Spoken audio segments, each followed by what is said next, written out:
What is happening out there, rotoscouts baseball fans? Welcome to a Friday show, gang. Let me adjust the camera here. Starting up here today. Figured we'd dive kind of right into things. We've got 11 games to talk about. We're starting at 3:45, and we're a couple minutes late on that already. Got a little bit spoiled the last 2 days, to be quite honest, with those 5-game slates being able to start up at 4 o'clock. It's been a little bit easier. Took it a little bit light today and ran about 15 minutes late. Normally a slate like this, we're starting 3:30. So we're going to have to hustle a little bit. But welcome to a Friday show. Hopefully everybody out there had a great week, wrapping things up. Hopefully you're done with work already, punching out, going to happy hour, going to your barbecues, your weekends, getting things started, whatever's going on. Cujo is here. Anthony Taylor, Colin Sutherland, Male Nurses Rock says it's hot in Houston today. Y'all got the power outages fixed finally. That's a plus, yeah. Kenneth Woodhouse, Stephen Leibowitz are both here. Hot in East Texas, too, for Cujo. Yeah, Texas, I hear, gets hot this time of year. It's hot in Jersey, too. Not as bad as it was yesterday. Yesterday was a scorcher. It was probably not compared to Texas, but it was like low, mid-90s yesterday. Today, I think it's upper 80s-ish. We have a big slate to talk about. So, again, let's kind of just jump on in. A lot of interesting spots for offense. You can see four pretty stark 5+ run implied totals there. 2 of them into the 5.5, so the ones that really stand out in the dark green in our conditional formatting. The Yankees up at the top of the board at nearly a 5.3, and then the New York Mets. As we rate things out, we're going putting the DFS projections together. The Yanks and the Mets, top 2 teams on the board. Not far behind, we've got the Twins, the Braves, and some of these other teams in the mix. The Giants are fairly highly ranked for where they usually fall. Some of the others that came into the mix, the Red Sox were highly ranked. The Orioles, as usual, highly ranked. The Guardians, not bad. Guardians came through for us last night. I ended up going with the Guardians-Orioles game stack that we talked about. I dabbled with some Orioles and Royals combinations. We talked about that on the show using Gunnar and Witt and what that would impact in the lineup.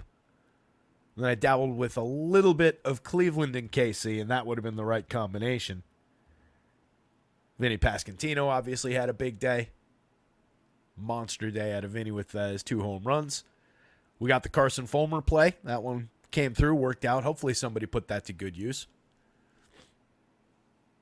2 in a row with identifying some pretty low-end pitchers that came through for us, and not patting ourselves on the back, just to trying to transition into saying something like, we'll see if we can find some tonight. It's an interesting pitching board. So that first one up with 4.33 implied total for the Blue Jays. They're going to be facing Marcus Strowman, and the Yanks. And the Yanks are taking on Kevin Gausman with their improved lineup. You know, the addition of Jazz Chisholm obviously has been a little bit of a catalyst over the last few days, and then getting Giancarlo Stanton back is obviously pretty big for that Yankees team as well. A couple interesting pieces in the New York side. You can go kind of top to bottom with this version of the lineup. Blue Jays, not completely off the board, just given the talent in that lineup, but obviously there's been a lot of underperformers. There's a lot of up and down there. Maybe some one-off Vladdy Guerrero, but Strowman typically doesn't get completely annihilated either. His complete blow-up games are pretty few and far between, and he's relatively good at checking power. Hasn't given up more than 5 earned runs in a game this season. He's done that twice. So, not the best target in the world for a team with a mid-board kind of a projection. Giants at the Reds in the next one. It's Andrew Abbott. It's Blake Snell. Pretty interesting totals on the Giants side. They're definitely showing a little bit of upside for power. Andrew Abbott is very gettable. He has a little bit of an issue with walks. He can spike big days for strikeouts and have a good result, but the ballpark's working against him. The opposing team is decent. They definitely have some strikeouts in that lineup, but it's a challenge for them. And then a 4.34 implied total on the Reds side of things going up against Snell. Definitely like the Snell side, facing all those strikeouts in that Reds lineup. Could be interesting. He's gone at least 6 in his last 3 starts, 6 exactly in the last 2, 7 innings, 3 starts back. Struck out 8 in that one, struck out 4 in the game in the middle. That was against the Dodgers, and then a monster against Colorado. Struck out 15 in his most recent start over 6 innings. Faced 22 hitters, struck out 15 of them. Monster day. So we'll see what we get out of Blake Snell.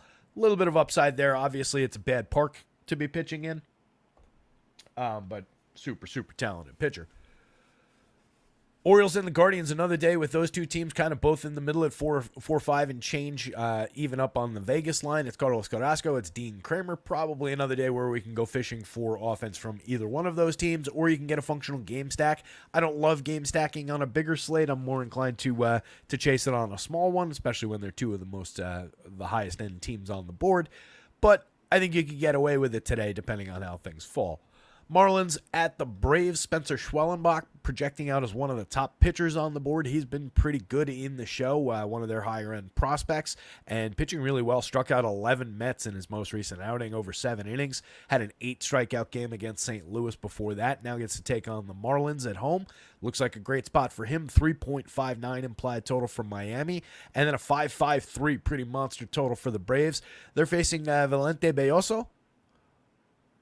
He struck out 8 in his most recent outing. That was all the way back on July 2nd. It was against the Red Sox. He went 5, gave up 5 earned runs on 7 hits. The 8 strikeouts are kind of interesting to throw at the Braves, but I don't think we're going there. We'll take a look at him, but it stretches credulity with the Braves pulling a 5.5 run total against. Red Sox at the Rangers, a 4.61 implied total for Boston pushes them up the board a little bit. They're facing Jose Urena. And then the Rangers drawing a 4.49 implied total on their side. Also on the board, Cutter Crawford on the mound for the Red Sox. A little bit more talented of a pitcher, but definitely gettable. And the Rangers have a lot of talent in that lineup. White Sox at the Twins. I think it was Seth in Discord called it yesterday. It's going to be a super chalky Joe Ryan. He's up at the top of our board. He's at the top of every board I can imagine around the industry. Just looks like a killer spot going up against that bad all year long, super targetable all year long. One of the teams we've been picking on all year long and just got worse at the trade deadline, White Sox team.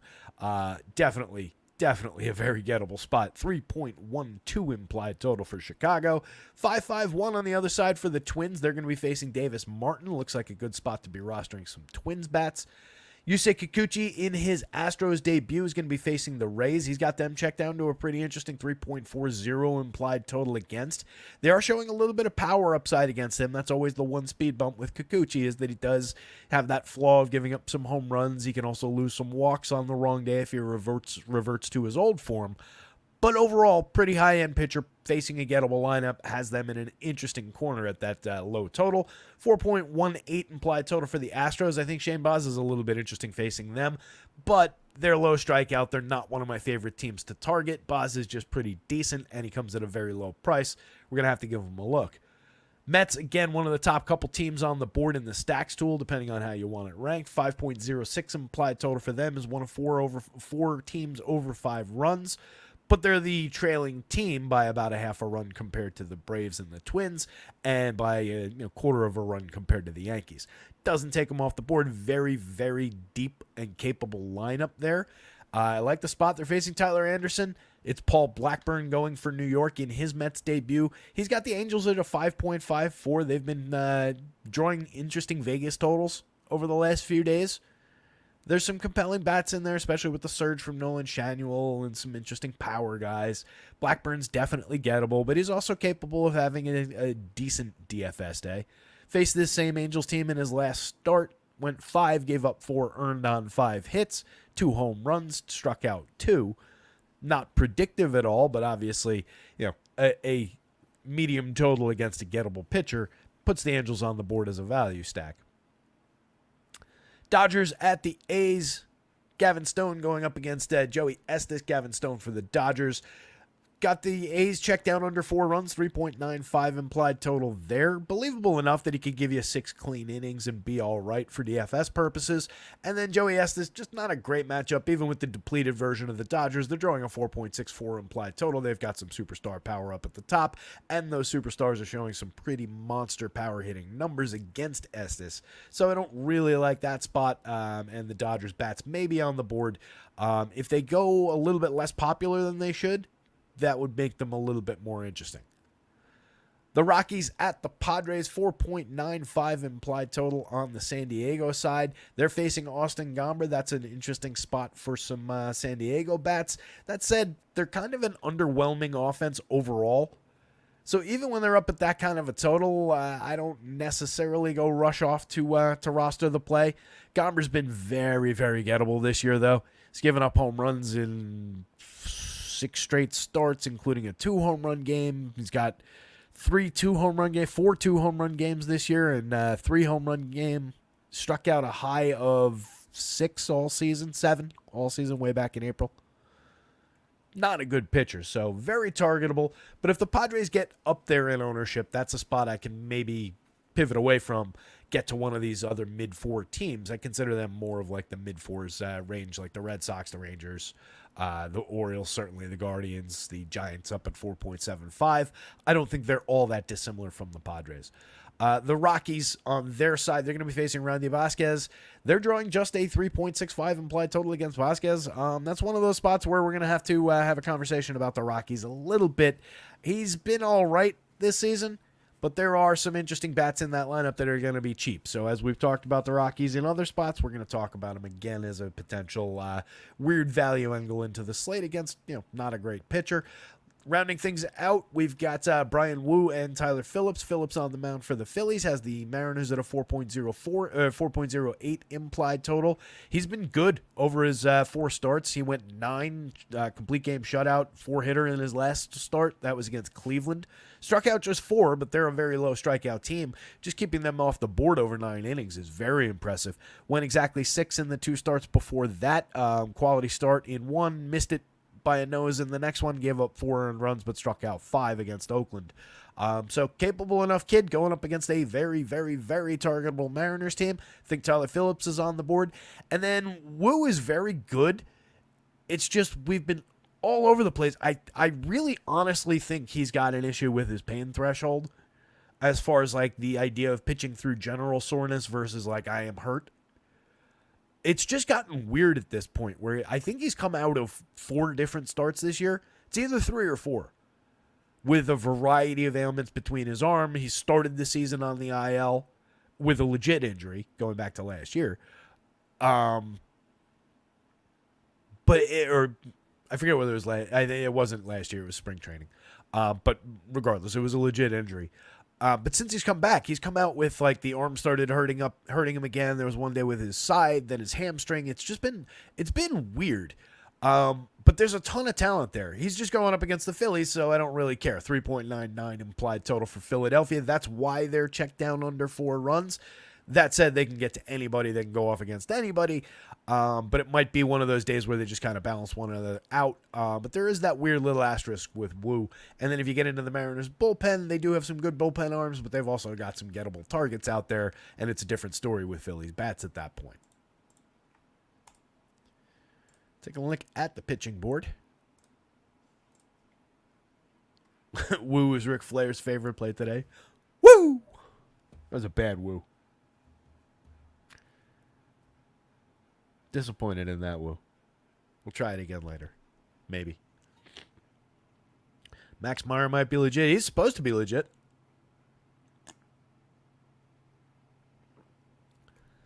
Oh, good to hear it, Anthony. Anthony Taylor says, since I'm new to baseball, that breakdown of the metrics really helped out. Awesome. Colin Sutherland likes to move down to Texas, it sounds like. It's an interesting place. As with everywhere, there's a lot of different areas of Texas, or even more so than everywhere. So I think you can find whatever you might be looking for. So Joe Ryan at the top of the board with apologies to Seth. I think it was Seth that said it. Unavoidable up top. 10-6, 9-7 on FanDuel and DK respectively. Dramatically the most expensive pitcher on the FanDuel slate. A little bit closer to some of the other guys on DraftKings relative price-wise, but quite clearly the pay-up spot of the day. No issues with believing in a full delivery of the median projection here with some ceiling on top of it against that just completely terrible White Sox lineup. Joe Ryan's really good. He's run into a couple speed bumps through the season, but by and large, pitching really well. Yusei Kikuchi, again, believable against Tampa Bay. They do have power in that lineup. They are flashing a little bit of power in that lineup. That's always going to be the case against Kikuchi. We've talked about his 4+ home run rates in years past. 2 years ago, I believe it was 5+. But he's a good strikeout pitcher. He's got good stuff. He makes it work. And he's got a very believable high-end projection for 89, 86 across sites. Very fairly priced. Spencer Schwellenbach is super interesting at 88 on DraftKings, and I'm going to see if I can find 93 to pay for him on FanDuel. Really like the pitcher. Talented kid, has been pitching well in the show, and killer matchup against Miami. So you're taking a pitcher who, he's not Joe Ryan, but he's got a lot of talent, and he's in a roughly equivalent matchup to what Joe Ryan's facing. He'll be lower owned, and he's lower cost.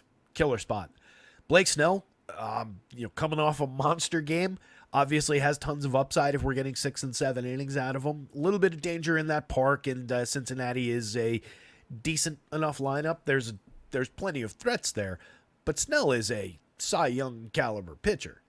So I have no issues going to him. He's most likely going to be in my lineup at 81. 9,000 on the DraftKings slate is a little bit more of a conversation, but there's believable monster strikeout upside from Blake Snell. Cutter Crawford, that's an interesting spot. I forgot that he was projected up that high.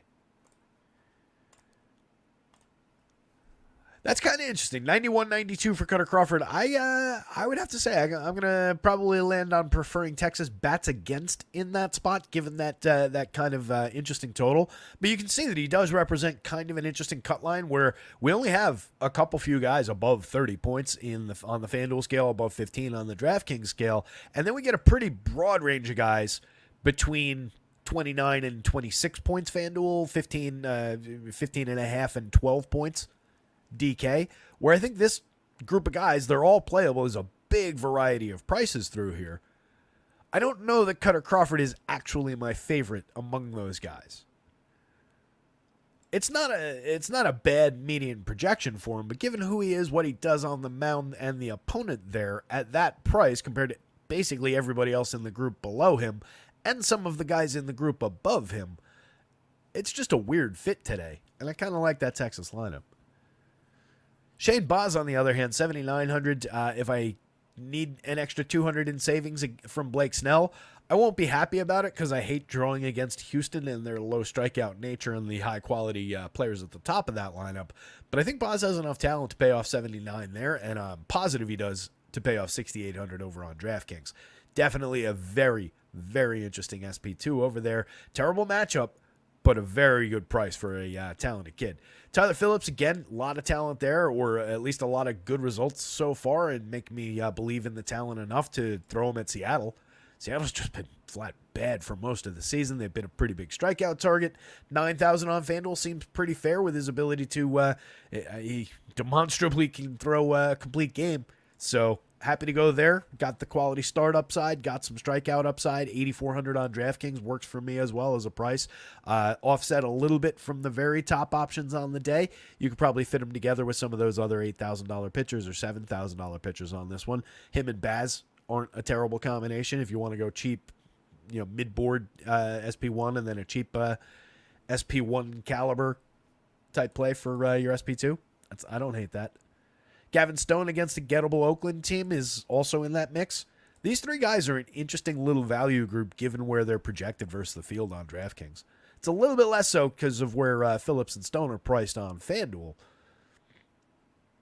But going back to the Crawford thing, especially having these three guys right here and him at 92 against Texas, even if you want to leave Baz out of it, these two guys being right here against Seattle and Oakland for significant discounts and really very little difference in projection. That's an interesting group of pitchers on the DraftKings slate. Tighter here. Stone, talented enough to get through Oakland. No doubt about it. Gausman, just tough matchup against the Yanks in Yankee Stadium. They're showing a good amount of power against him. Not a great spot to target, but and with this version of Gausman that we've gotten through most of this season as well, also not the best option. He's wrangled it a little bit over his last 4 starts, but he's given up 2 starts, going back 4 starts, he gave up 2 earned runs, struck out 10 against Seattle, 2 earned runs to San Francisco, struck out just 3, 4 earned runs, 3 earned runs in his last 2. The last game he did go 9 innings, struck out 8, walked 3, gave up 3 earned on 4 hits to Texas. We'll repeat that, I'm sure, in a minute.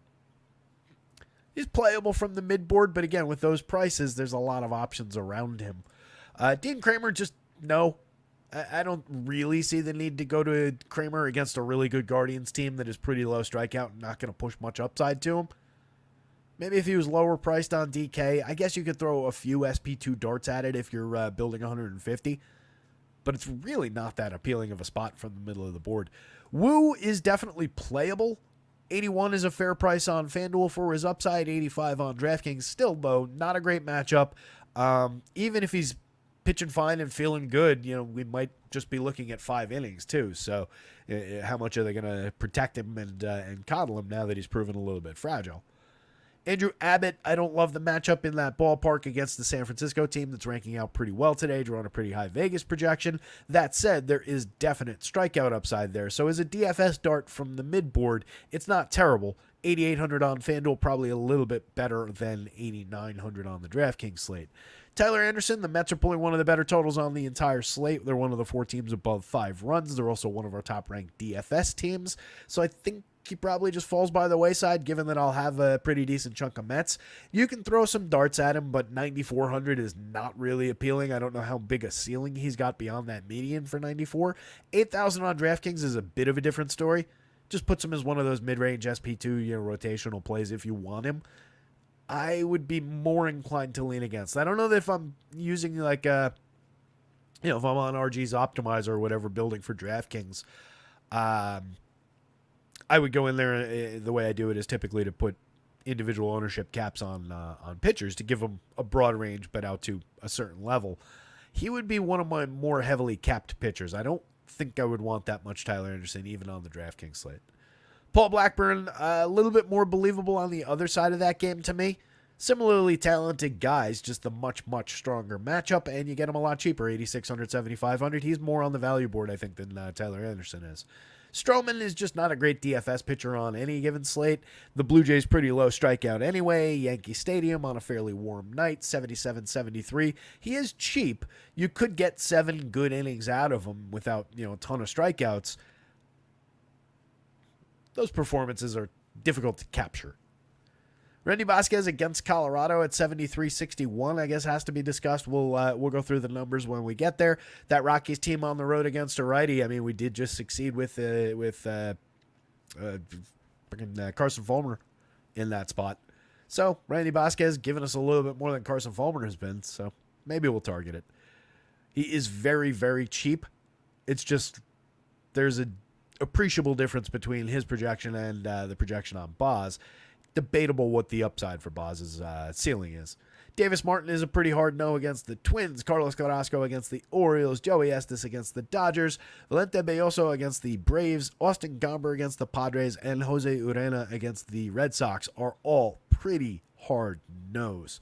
It's not a deep slate in terms of your bargain bin. Like, those guys are all in the bargain bin. But it's one of those where it's like filled with movies from the asylum and like knockoff Hallmark Channel movies and things that nobody actually wants to buy. It's not like, oh, we're going to go hunting through there and find a copy of The Godfather for $2.99. Not that kind of day. As we get started here, hit the like button, hit the subscribe. Check out our pals over at acemind.io for all your optimization and simulation needs. Baseball, basketball, football, all the major sports, some of the minor sports, and they're working on all kinds of stuff. They've got the best, by far, lowest pricing in the industry for tools of that power.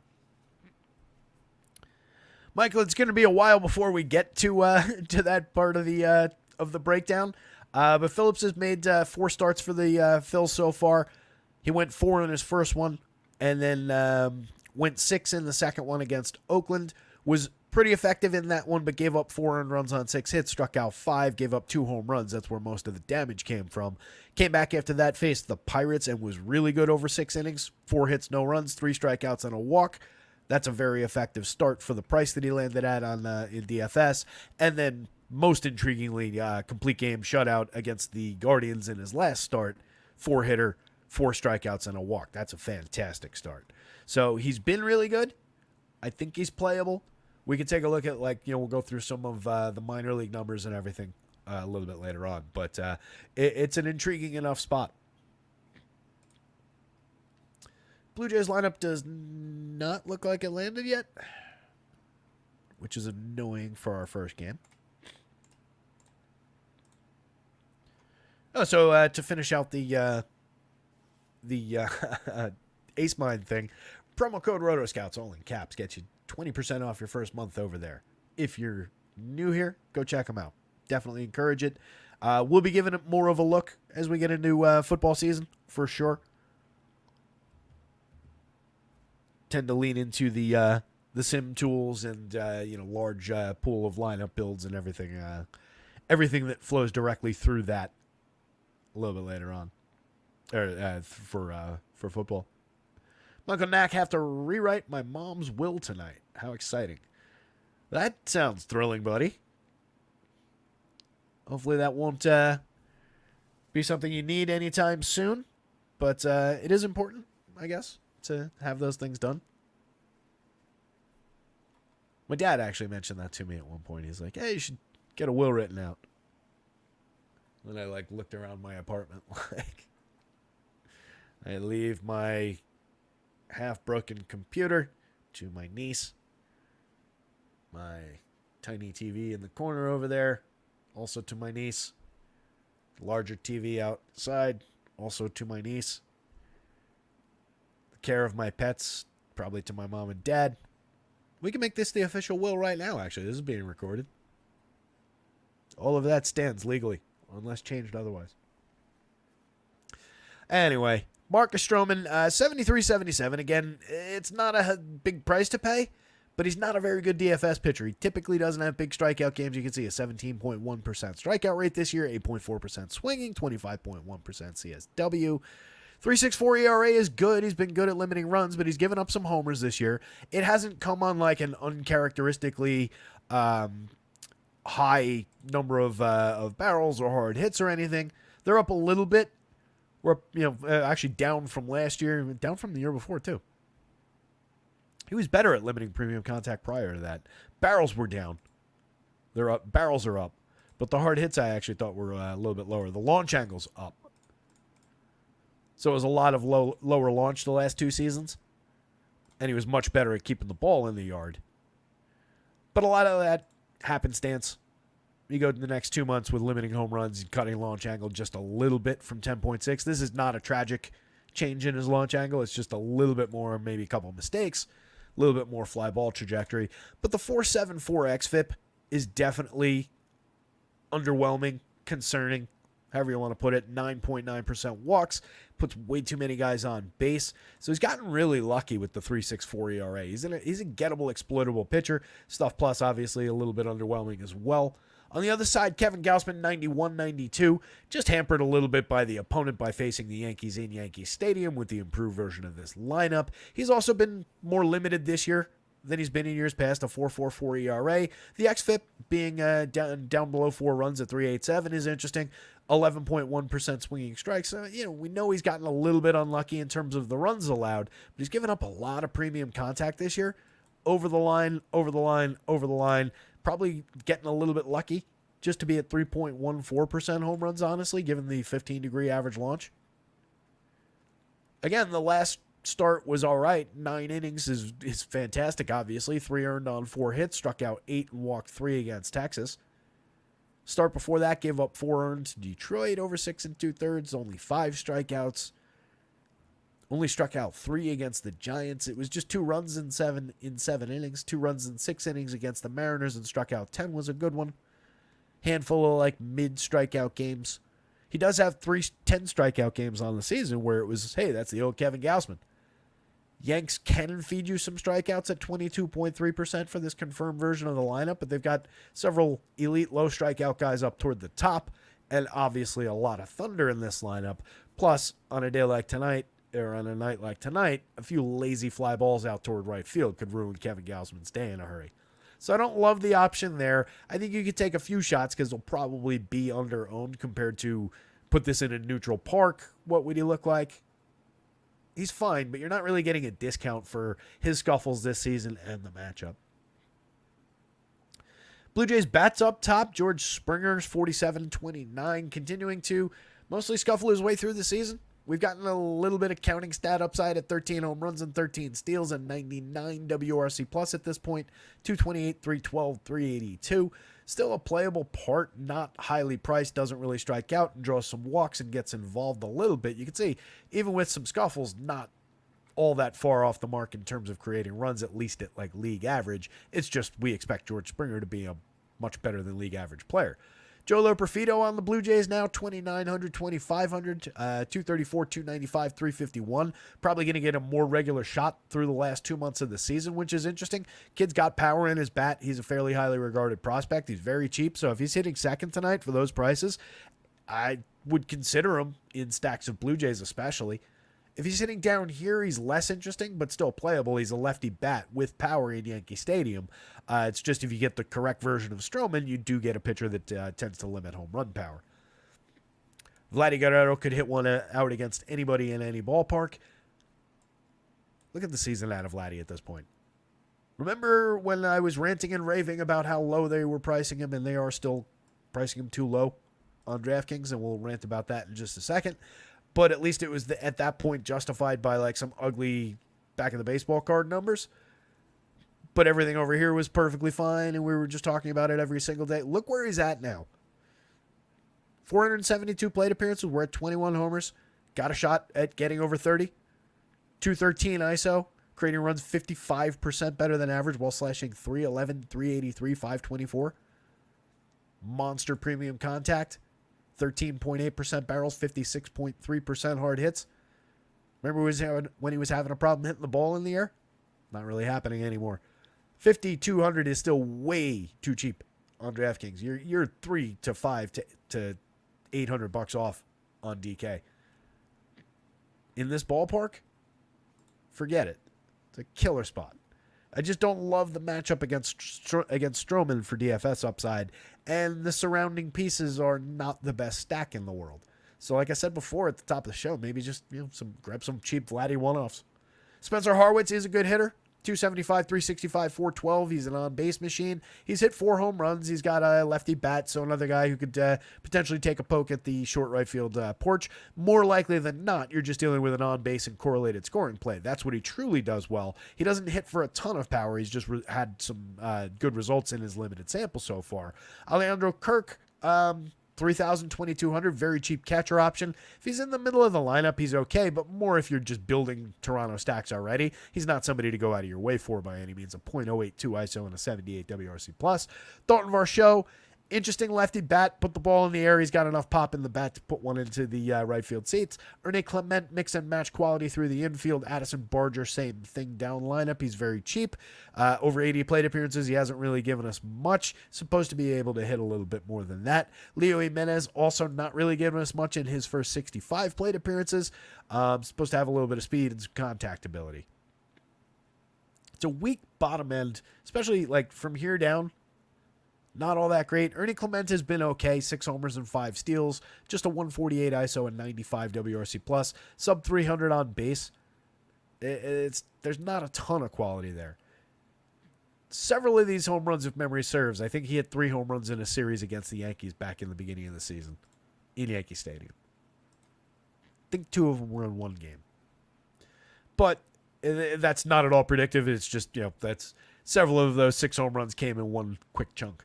So the Blue Jays are maybe like a mix and match mid-board quality stack. The one notable thing about them is they're not at all expensive for the opportunity to just take some pokes in Yankee Stadium.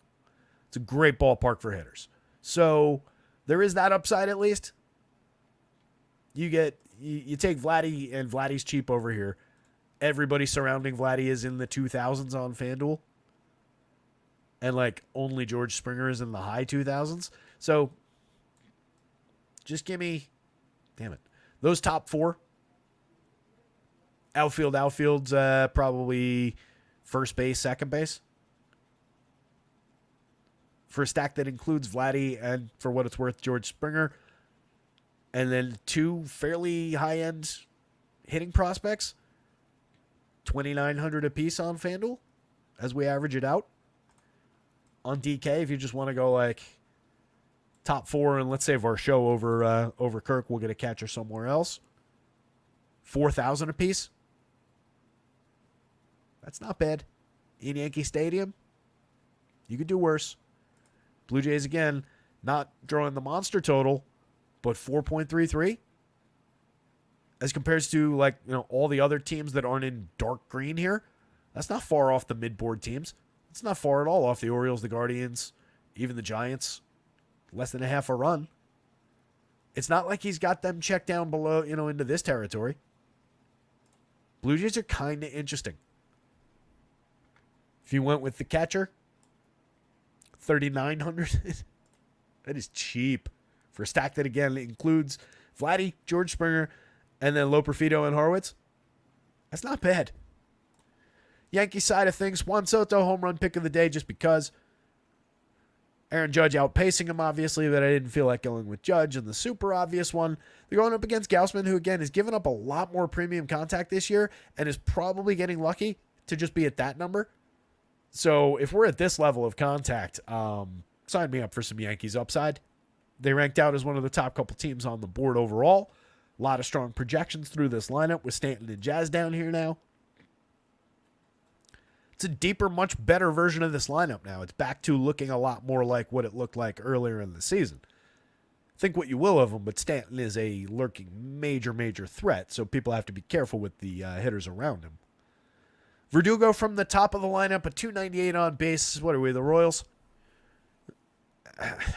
He's a better hitter than he's been. 239, 298. He's better than that.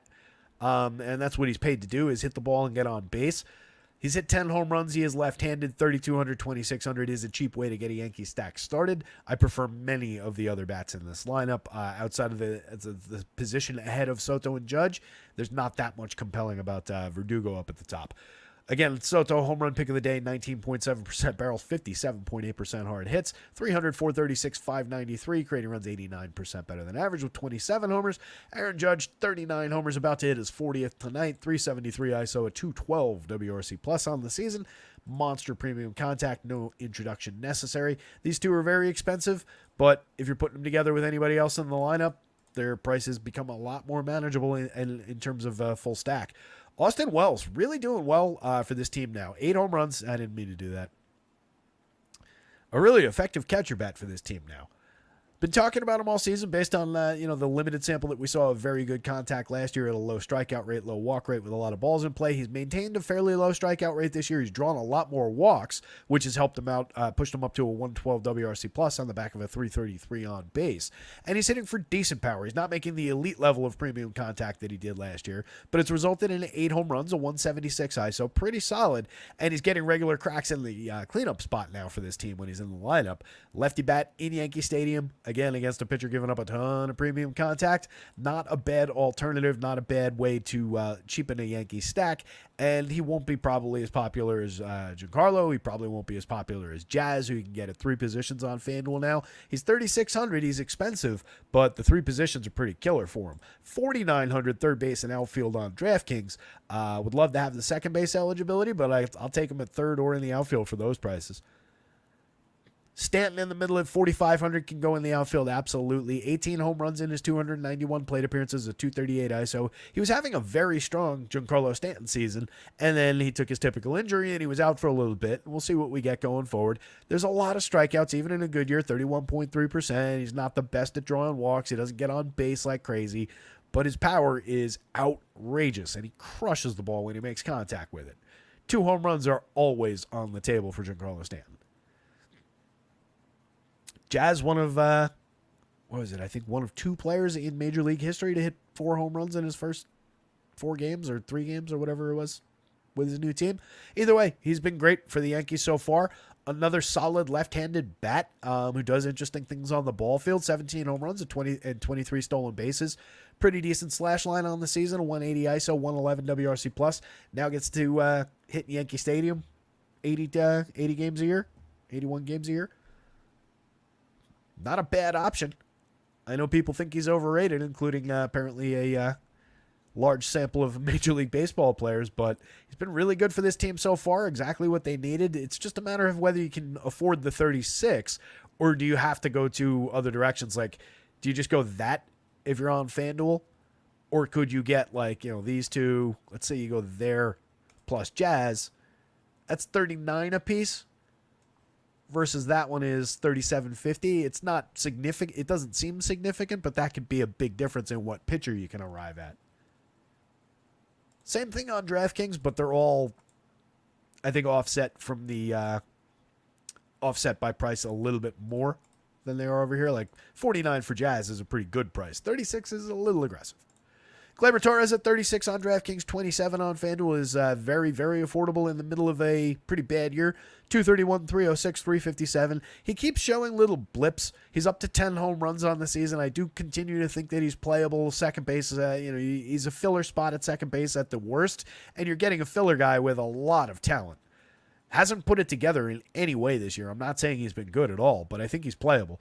Ben Rice has been interesting, but scuffled a lot after his big 3 home run game. He's up to 7 on the year, though, in just 134 plate appearances, 237 ISO. Makes elite level contact in terms of barrels so far. Striking out a lot, but he's got a good eye at the plate. He's drawing a lot of walks. Interesting hitter for 4,000, 2,800. Yet another lefty in this lineup. Anthony Volpe at the bottom. Up to 9 home runs and 19 steals. Pretty mediocre slash line, a 97 WRC+. Mix and match shortstop with some upside for quality. Playable, but not great. Yankees lineup does run 9 deep on this slate, though.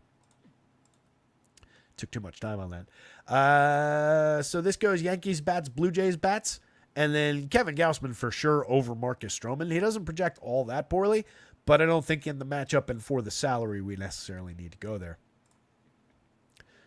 And we got the Blue Jays lineup in while I was talking. It looks basically exactly like what we had, except Davis Schneider's in hitting 7th. So you get another semi-effective righty bat with a little bit of power, but low average, low on base. And then Brian Serven in no Alejandro Kirk. Serven hitting 9th and catching.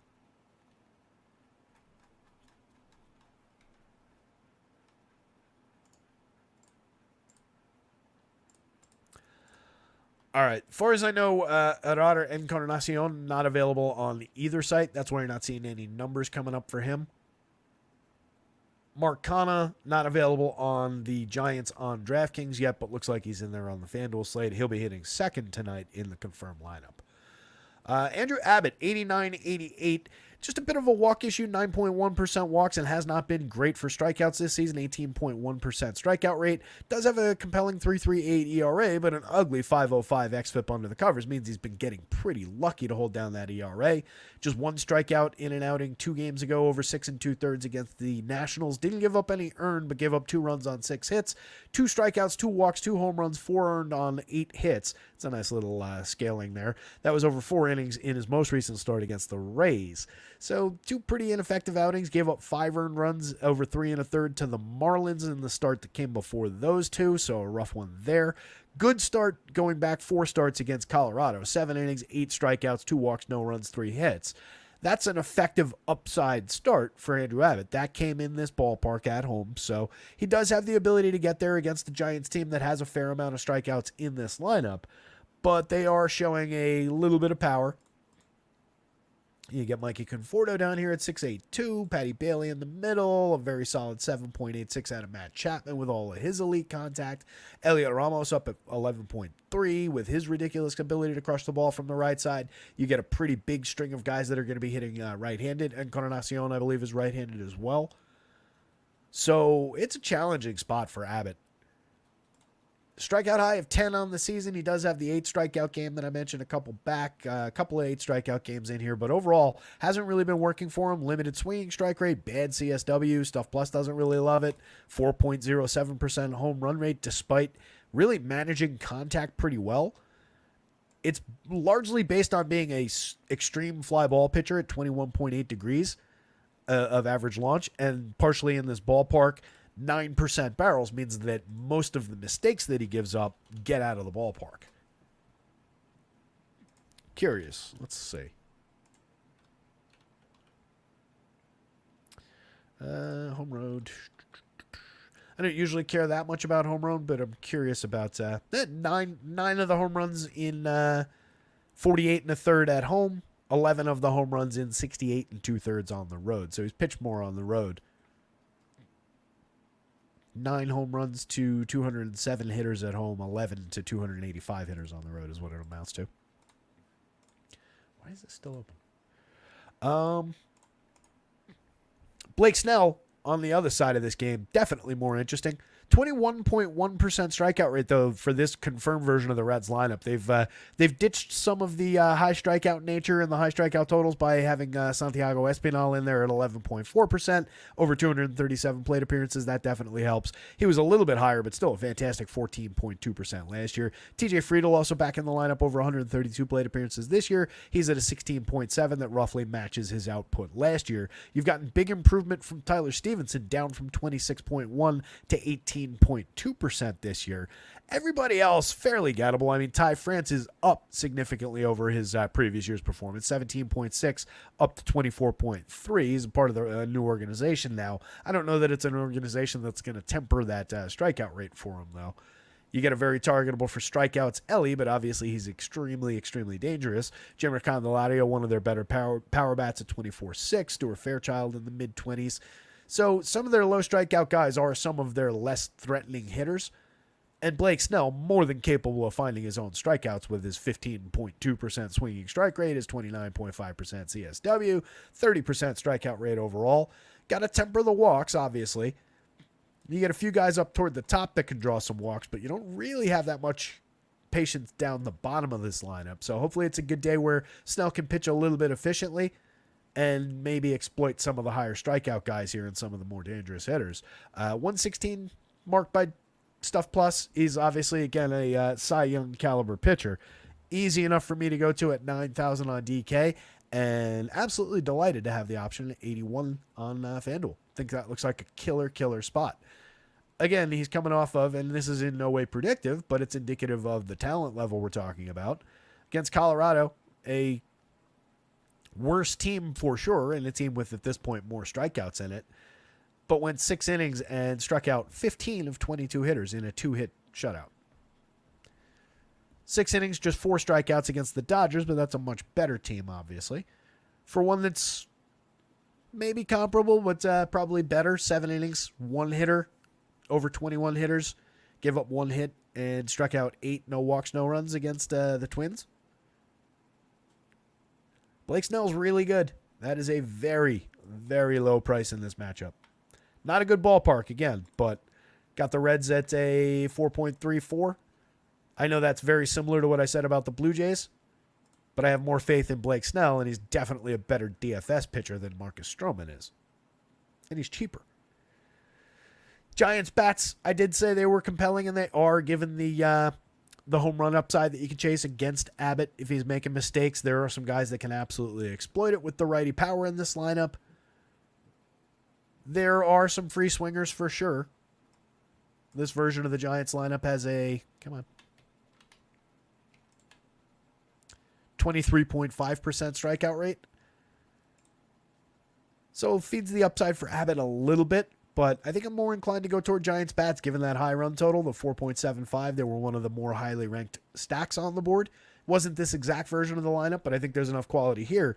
The issue on DK, you do have 2 holes in the stack, given no Kana unless they add him and Arar Encarnacion being missing.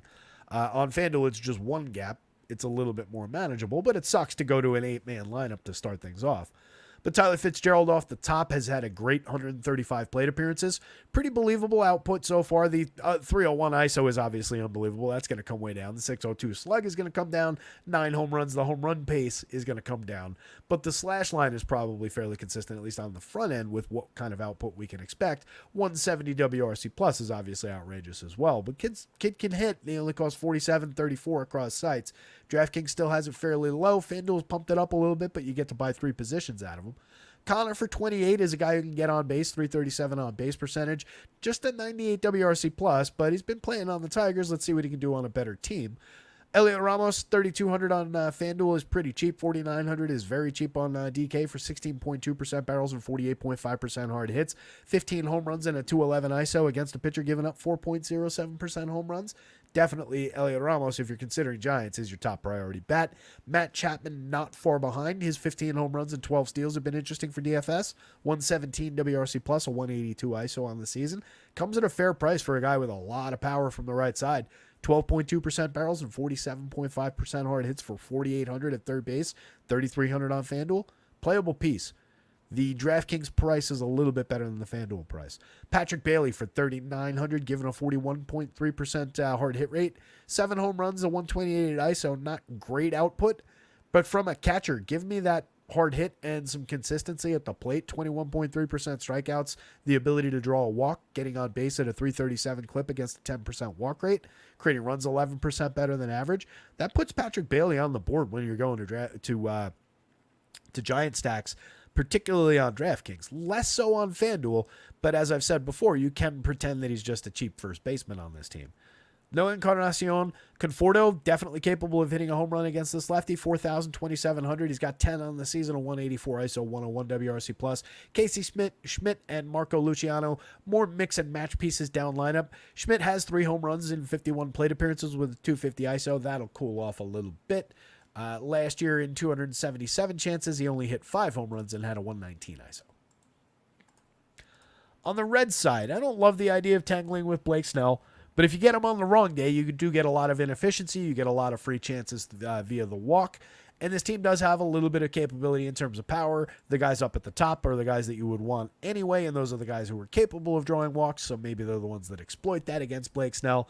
It's just you get no discount whatsoever on Ellie in a high strikeout spot that might not be the best Ellie spot. Going up against the lefty as well also diminishes Ellie a little bit. So I don't know that I want to pay those prices for Ellie, much as I love him on this one.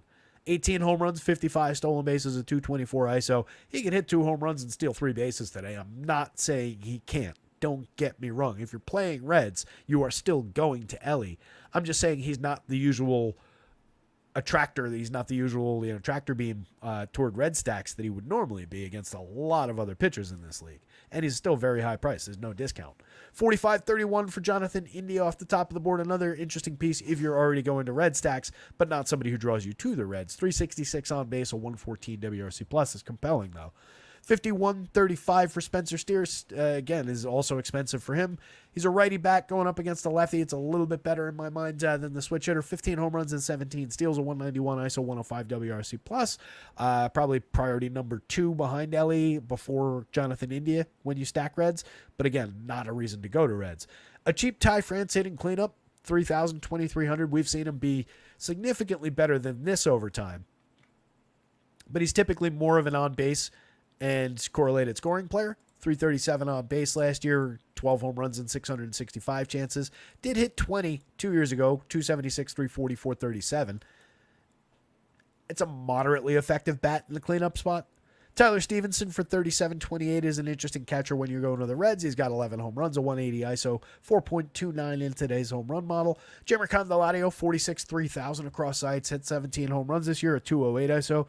Probably your number 3, number 4 priority bat. Definitely somebody you want to work into a red stack on either site. He's my 4th man in for sure on FanDuel, 4th man in on DK, and you're probably stretching out for a 5th. Might be Tyler Stevenson. Maybe it's 4 or 5 in that order, Stevenson then him. But priority bat with his power upside if you choose to target Blake Snell tonight. TJ Friedl, good contact-oriented hitter, a little bit of power, 5 home runs, 6 stolen bases. Hasn't done much with contact and on base, but he's got that skill set. Stuart Fairchild, 6 home runs, 13 steals this season. Pretty mediocre slash line, 83 WRC+. plus. Santiago Espinal, low strikeout, put the ball in play, but you don't see great results from him typically. 242, 283, 372. Does have 7 home runs and 6 steals, but very inconsistent, and a 76 WRC+. plus. Blake Snell, Giants bats, Reds bats, Andrew Abbott. You could have a little piece of all 4 corners. If I want a big piece of anything, it's Blake Snell, followed by a medium-sized piece of a pretty compelling Giants team. Just small bites on the Reds and on Andrew Abbott. Orioles and the Guardians. We got both lineups in. Let me grab those. Hit the like button while you're here. And drop your favorite stack of the day into the chat just to stir things up. Who are you guys looking at today? Who's being talked up elsewhere? How many shows did you watch today where they pronounced that pitcher's name Belazzo? Or Bozo? Belozzo? Have to imagine that's been said more than once around the industry today.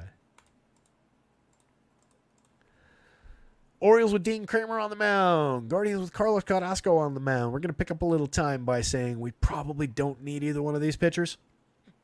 Kramer with an effective 22.7% strikeout rate, but too many walks. Mediocre in terms of runs. Doesn't have great stuff. And gives up a monster barrel rate and a 4+% home run rate. Low strikeout Guardians on the other side. Showing some power. No real reason in my mind to roster Dean Kramer outside of maybe a few mid-level value darts. And it's probably not going to work.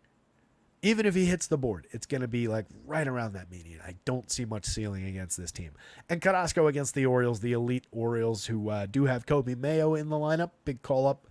Dead min on DraftKings. Not available on your FanDuel slate. Such a shame. That was such a predictable call-up, you guys. Come on. Come on, Blue Site. Get your act together. Carrasco in his 19.3% strikeout rate, 5.68 ERA, 4.13 xFIP, 4+% home run rate.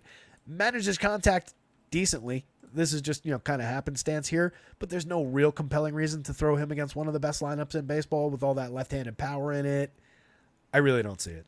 So let's talk about Orioles bats. Colton Cowser, killer spot at the top of the lineup. 7.84 in your home run model. Probably could be a touch higher given his quality this season. 14.6% barrels, 48.6% hard hits. He's up to 16 home runs and 350 plate appearances, a monster 214 ISO, 123 WRC+. He's not totally consistent, but he's starting to trim that strikeout rate a little bit. We're down to 28.3%. He's drawing a 9.4% walk rate. Gets on base enough to hold down that leadoff spot and be effective there. Not a bad option up top. Anthony Santander up to 32 home runs on the season, a 290 ISO, 4,000 on FanDuel, totally appropriate, 54 on DraftKings, we're getting closer. 12% barrels and 42.5% hard hits, just 18.2% strikeouts this year out of Santander, 7.4% walks. This is probably his best season. I don't care about the 248 average to 314 on base. Those are fine. This is probably Santander's best season. Gunnar hitting third, 61-45. One of the top couple shortstops in baseball. 28 home runs, 14 steals, a 273 ISO, 163 WRC+. Difficult to afford at those prices, but compares favorably with all the stars on the board, the Judges, the Sotos, and everybody in the world. So not unfairly priced. Key priority bat from the left side here. Ryan O'Hearn, 4,331. Nice solid little discount for that lefty bat. He's got 12 home runs on the season, a 7.98 in the home run model, 41.7% hard hits. That's down significantly. We're down 10 points over that outrageous stretch that he had last year, but managing to limit strikeouts by 10 points. So you give up 10 points of hard hit for 10 points of strikeout. Fair trade. 4.1% walk rate went up to a 9.7 this year. He's getting on base at a 343 clip. He's got a 125 WRC+ with a strong slash line. Ryan O'Hearn is a good player at this point. Still has outfield eligibility. I'd rather have him there at 31 on FanDuel. 43 at first base, though, playable on DraftKings. That's cheap. That is a very low price. Adley Rutschman down to the fifth spot in the lineup. Kind of an interesting spot. Maybe knock some runs in from down there. 5,600, 3,200. 17 home runs on the season for the catcher. A 159 ISO, 113 WRC+. Still one of the top catchers in baseball. Effectively priced at 32 on FanDuel. You just have multiple options at first base util on this team. And then if you want to go double shortstop, you're obviously occupying shortstop and util with another team. So you get limited shots at that position. But Rutschman, at the absolute worst, is easily in the conversation with Mountcastle and O'Hearn for shares. Mountcastle for 44, 3,000 is the cheapest of those options on both sites. He's totally capable. He's got 13 home runs, a 171 ISO, 112 WRC+.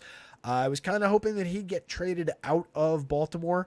He was a rumor at the deadline to be on the market, and I think he would benefit from getting opportunities in a different home park most of the time. But I like the right-handed power, especially when I can get it on the road. And it ended up that they kept him and I traded him, so I no longer care about that as much. I like the DFS price on both sides. Ced Mullins, good counting stats, bad season, 11 home runs, 19 steals, just a 90 WRC+. Kobe Mayo, let me pull his numbers up real quick. Another one of their just elite level prospects.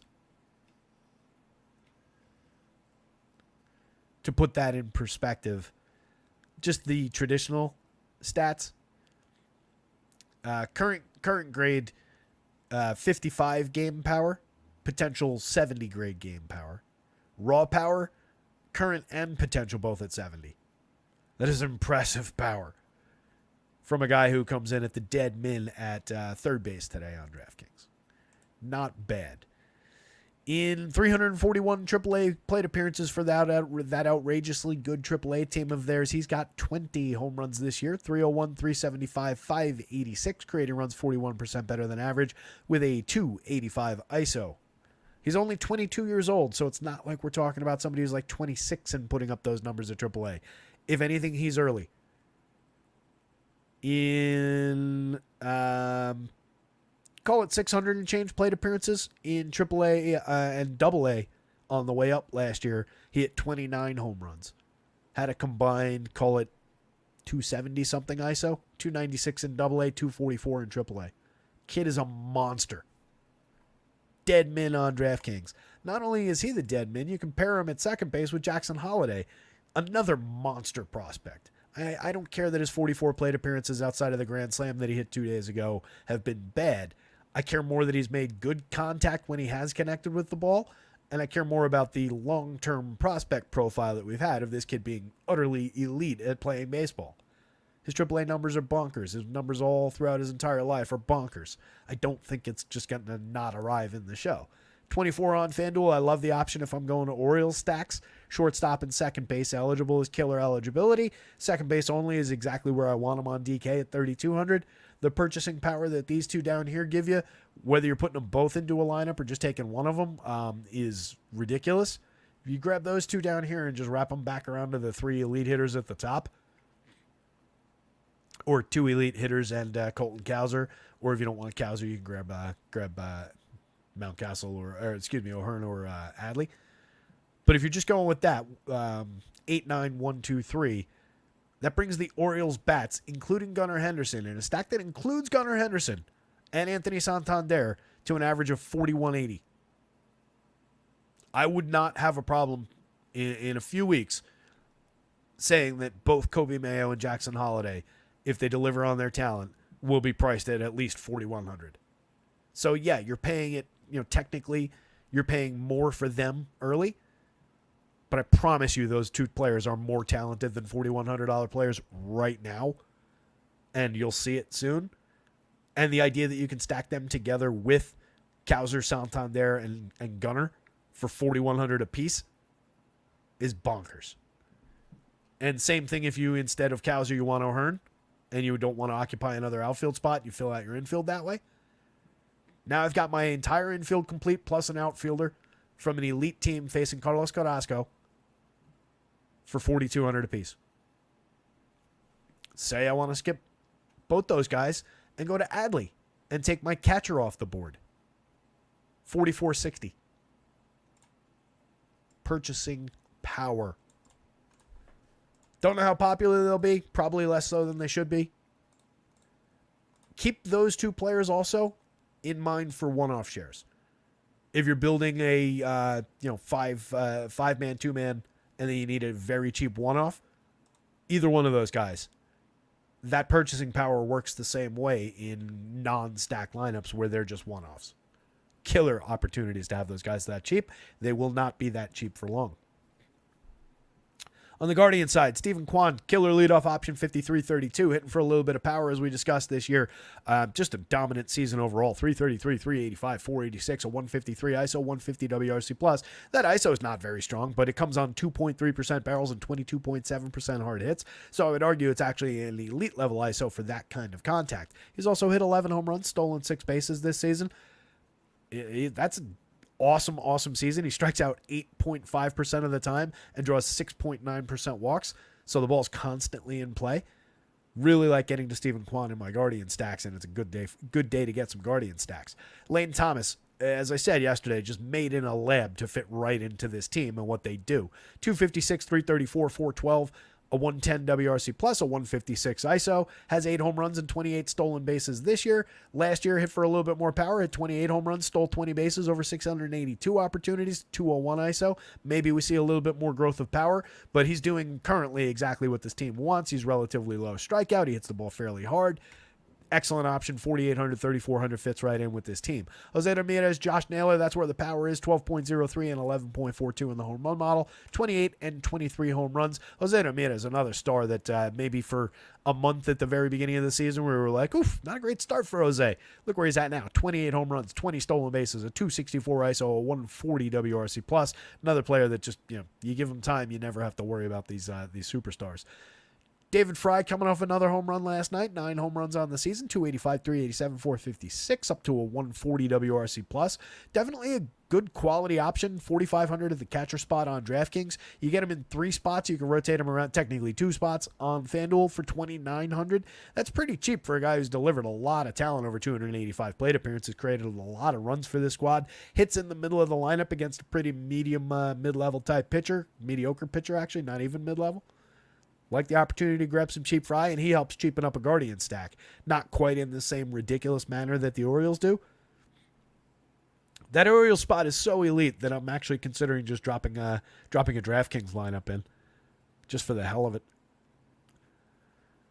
Andres Jimenez, 4,000, 2,800. Not a great season out of Jimenez. He is up to 16 steals, but an 81 WRC+. plus. Your top 5 is really where you want to be for the Guardians lineup, but you can mix and match your way to some shares of Jimenez in an abundance of stacks. I like him better than Anel Ramirez, definitely better than Brian Rocio and Austin Hedges. Rocio's really not much of a hitter. Somebody mentioned him in Discord yesterday, saying like, can I get a Rocio dong? Who do I have to sell my soul to? And I know he's got 4 on the year, but 0.099 ISO, a 4.3% barrel rate, and a 22.7% hard hit rate that matches Stephen Kwan's hard hit rate.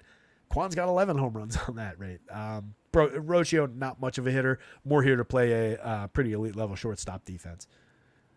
Hedges, 22-21, has 1 home run on the season, pretty limited at the bottom of the lineup. Enthusiastically, the Orioles at the top.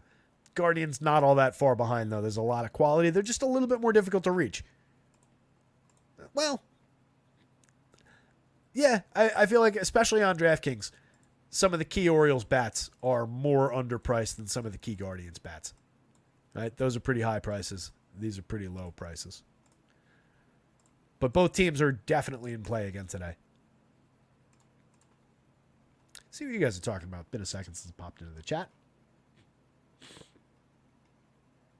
Lone Wolf's here. Lone Wolf came in and out. Appreciated him coming by. If you're still here, buddy, enjoy the rest of work. Travis Wyndham, what's up, buddy? Dimitri, good to see you, D. Michael Knack, I'm leaving everything to Terry. If you want a house in Green Bay, how close to the stadium? And do you own shares of the Packers?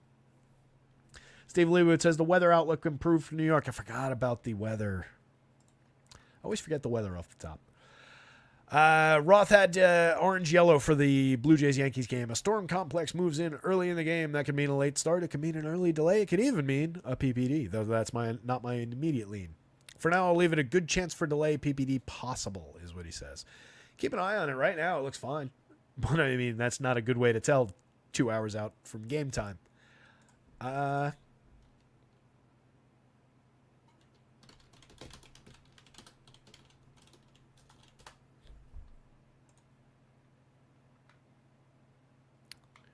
want to see.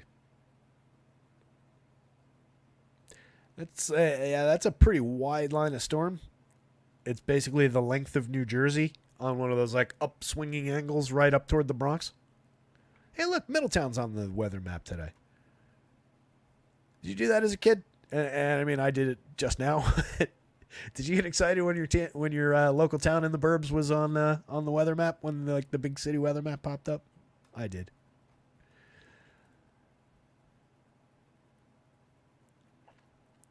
The AccuWeather's got basically the exact same take as Roth did.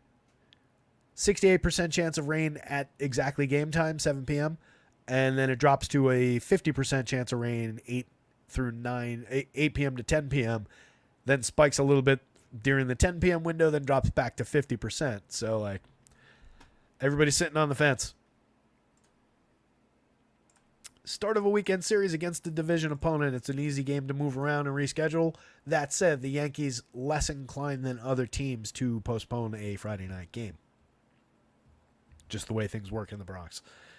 Definitely either way, I promise you if it's undecided at game time, that will be a long sit and wait because the Yankees are most interested in selling beer. Anybody in the stadium is going to be buying beers. Valente Belloso on the mound for the Marlins, his third start of the season. Oh, wait, let me finish the weather. San Francisco at Cincy, also scattered showers and storms in the area. Russ got it as hard yellow. Seems like a late start or early delay possible, but play kind of a situation. Baltimore at Cleveland, yellow-green seems fine. Some weather in the area, but seems fine. And then the usual Atlanta. There's storms around, but it never seems to actually land on the ballpark, and it's always fine. Almost.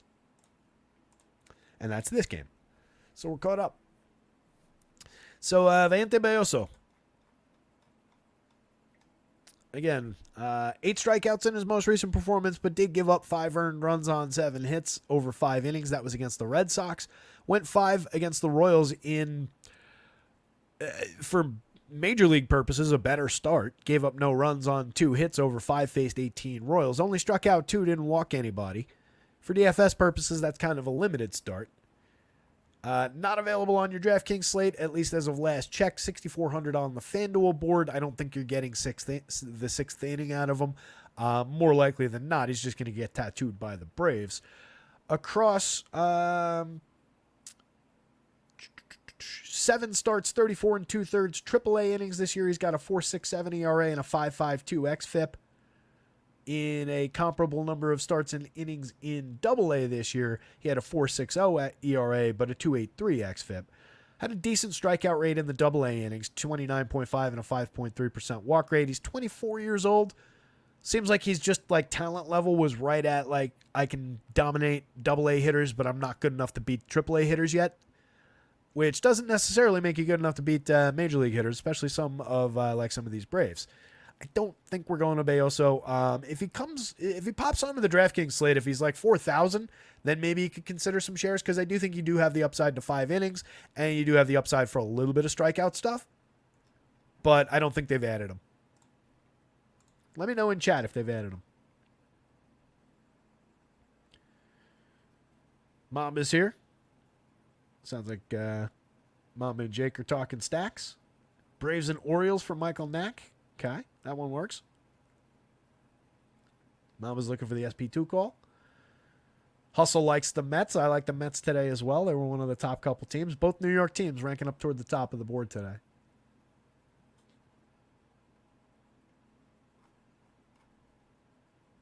A mile from Lambeau Field? Woo, sign me up. I could live in Green Bay. I don't mind the cold. I like the cold. Obviously, it's like you guys get like logistically difficult cold and snow up there, but I'll deal. Do you have tickets? Do tickets come with it? If we had tickets in there too, Michael, I'm moving. I'll pack my stuff today.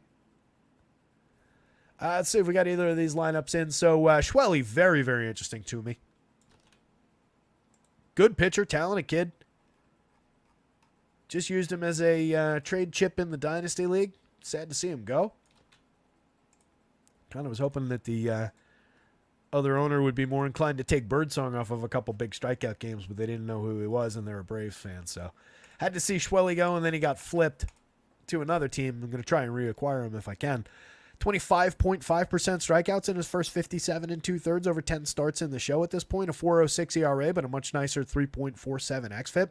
Just a 4.3% walk rate, 1.06 whip, and a dominant 13.2% swinging, 30.1% CSW. Out of a rookie over his first 10 starts. Killing it. Could have a better than that 25.5, honestly. And he's been on the upswing. I am a fan of Spencer Schwellenbach here. He had a couple bumpy outings where he gave up 4 earned runs.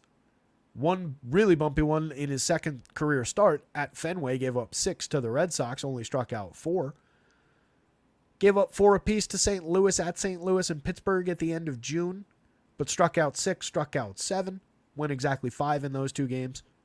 Took the loss, no quality start. A little bit problematic there. Since those, he faced the Phillies, went 6, 7 hits but 1 run, struck out 6, no walks. Went 7 at San Diego against the Pods, 1 earned on 3 hits, struck out just 3, 1 walk, but a good game. 6 innings against St. Louis in a home start, gave up another 4 runs. 3 of them came on, maybe all 4 of them. He gave up 3 home runs in that game. Odd slip up in terms of home runs. Struck out 8, though. Struck out 11 Mets at Queens, at Citi Field in his most recent start. 7 innings, 2 hitter, no runs, 11 Ks. Kid's got stuff. Going up against the Marlins now, the worst team that he's faced in that entire stretch. Love the opportunity for Schwelly to succeed. He's correctly priced 8,800, 9,300. Not getting any kind of rookie discount. I don't think he's anybody's secret. I expect he'll probably be medium owned to popular today, but I love the spot. Absolutely. If I can get to that salary, I like him better than I like Kikuchi for cheaper on FanDuel. Again, most likely probably just going to end up using Snell, maybe even using Boz. But if I can get 93 for Schwelly, I like that a lot. No real need to roster the Marlins against outside of maybe you want to hedge once or twice, just given a little bit of those couple shaky home run games that Schwelly's allowed. But already we're looking at a sub 3% home run rate, good contact numbers, or good enough. A very limited 5% barrel rate, a manageable 12.1 degrees of average launch given up so far. So it doesn't seem like he's going to be prone to giving up the home runs, and the Marlins don't really have, outside of these 2 guys, many fearsome home run hitters. Do you really want to go to a diminished version of the Marlins lineup? This version's got a 25.4% strikeout rate overall. That does include a 42-2 out of Kyle Stowers over 45 plate appearances, but he was at 36.4% last year in a larger sample. I think we consider him a fairly high strikeout target. So some upside here for Schwellenbach based on who he's facing, and really not that much quality. Jake Berger and Jesus Sanchez are probably your second and third priorities behind Xavier Edwards. I can't imagine building a stack without the leadoff hitter who's on just an absolute tear in terms of hitting for average and getting on base. So you're definitely including him, but that's the 3 guys that everybody who took the Marlins would be grabbing. So you're really not offsetting yourself from anything. You're not, you're differentiating, yes, but you're differentiating into the exact group of, like you're leaving the big group to join a very specific weird little line over here and be like the 10th man on that line. And it's not going to get you in the door any faster, to make a clunky analogy. But those are your 3 high priority Marlins if you're going there. They're all very cheap. It's manageable that way. You do have 11.3% barrels, 12.3% barrels out of Berger and Sanchez. Very good hard hit rates. Limited output. Just a 179 ISO from Berger, a 166 out of Sanchez. Given all that elite contact, they should be delivering better ISOs. They should be delivering more home runs. They're both relatively high strikeout. It's problematic output. Part of why this team isn't all that great. Did I just describe the Marlins as isn't all that great? Yeah, the part of why this team is completely pathetic at the bottom of the league. Actually, they're not, right? Weren't they like medium okay? What's their record?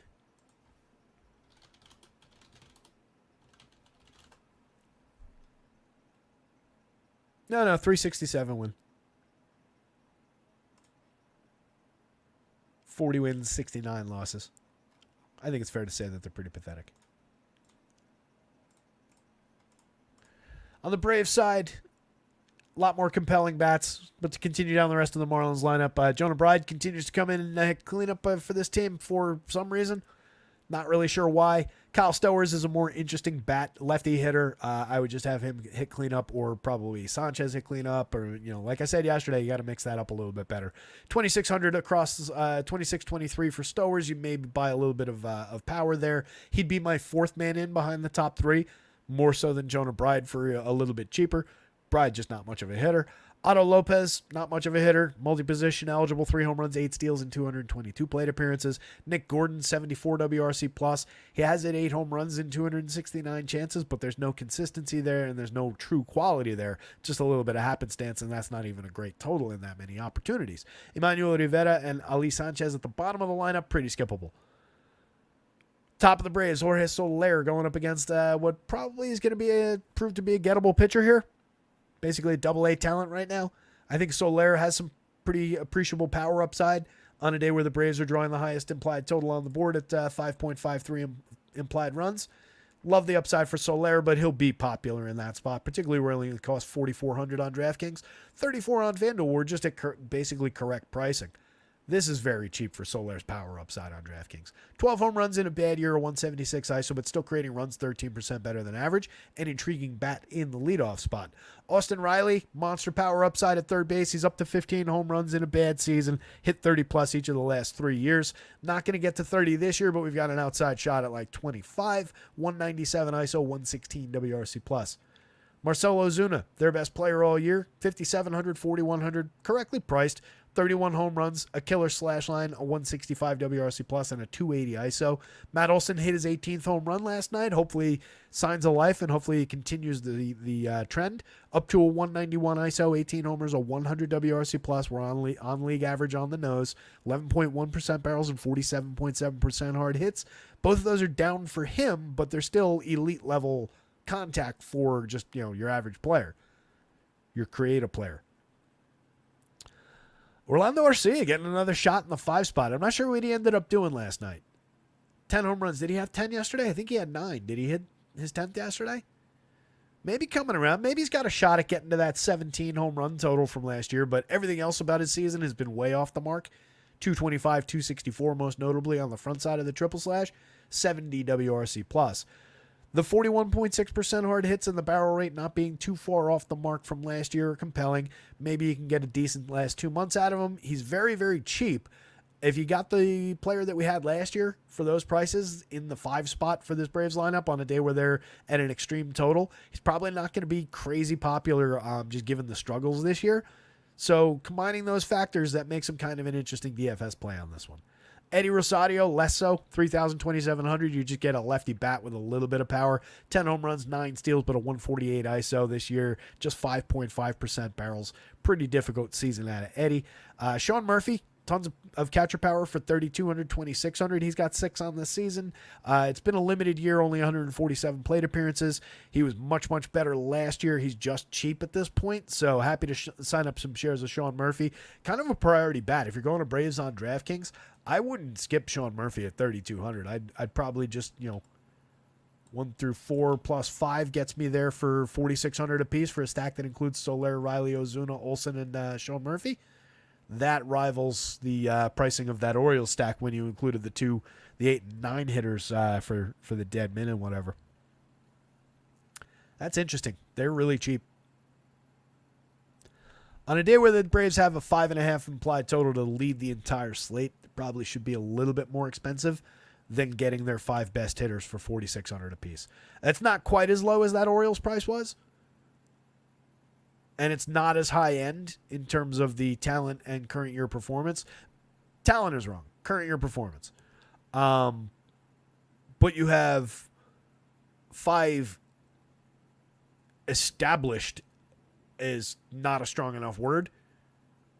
5, rock solid MLB established players, all 5 of whom have been at star levels as recently as last year for 46 apiece. Works for me. Filling out the catcher spot, 1st, 3rd, and 2 outfield spots.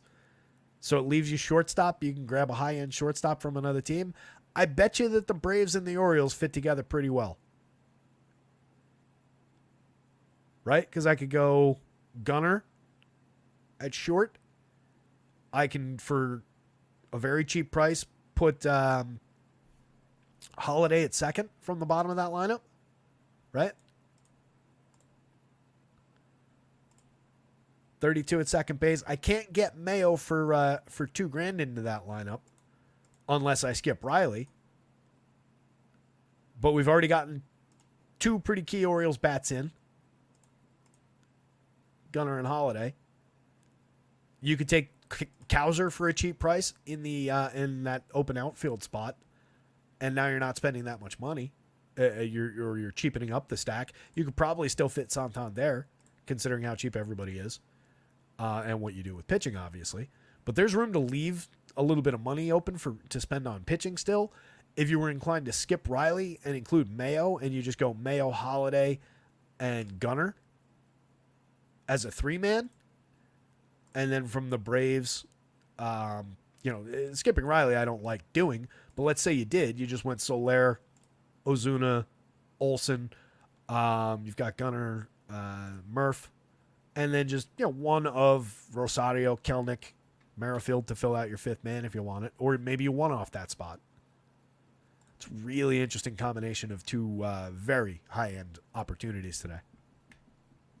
I like that.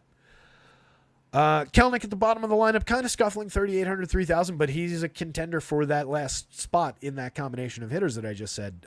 12 home runs on the season, a 171 ISO, 93 WRC+. Whit Merrifield for 29, 23. Was bad enough to play his way out of Philly when they kind of could have used him. 198, 278, 290, a 63 WRC+ on the season, 3 homers and 13 stolen bases. Has given us better over the years, but never has been great in terms of regular run contribution. Just has been more consistent with a bat and a provider of counting stats. Braves bats, then Schwellenbach, but that's very close between those two things. I think they're both in very good spots. Really nothing from the Marlins side.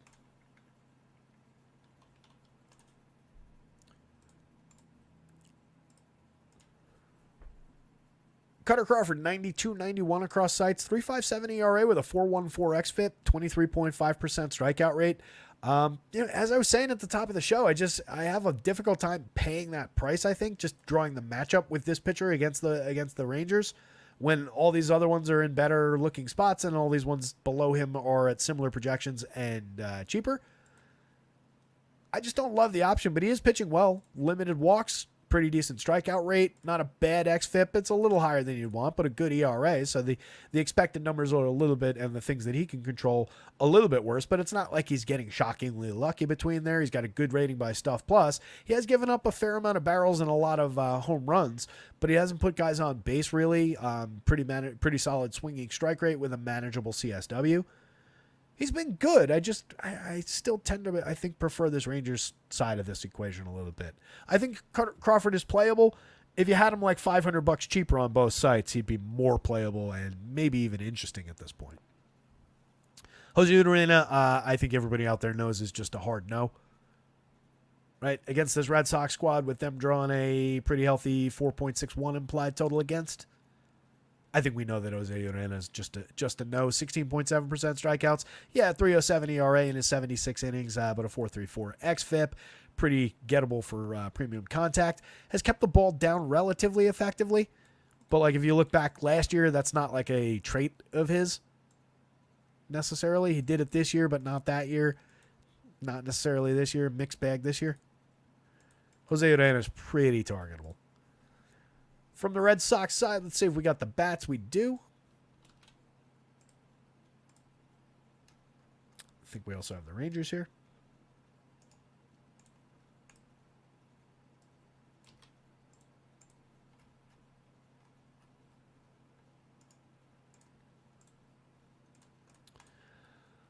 Nick Sogard. We need his handedness. Righty? I think he's a righty. Switch hitter.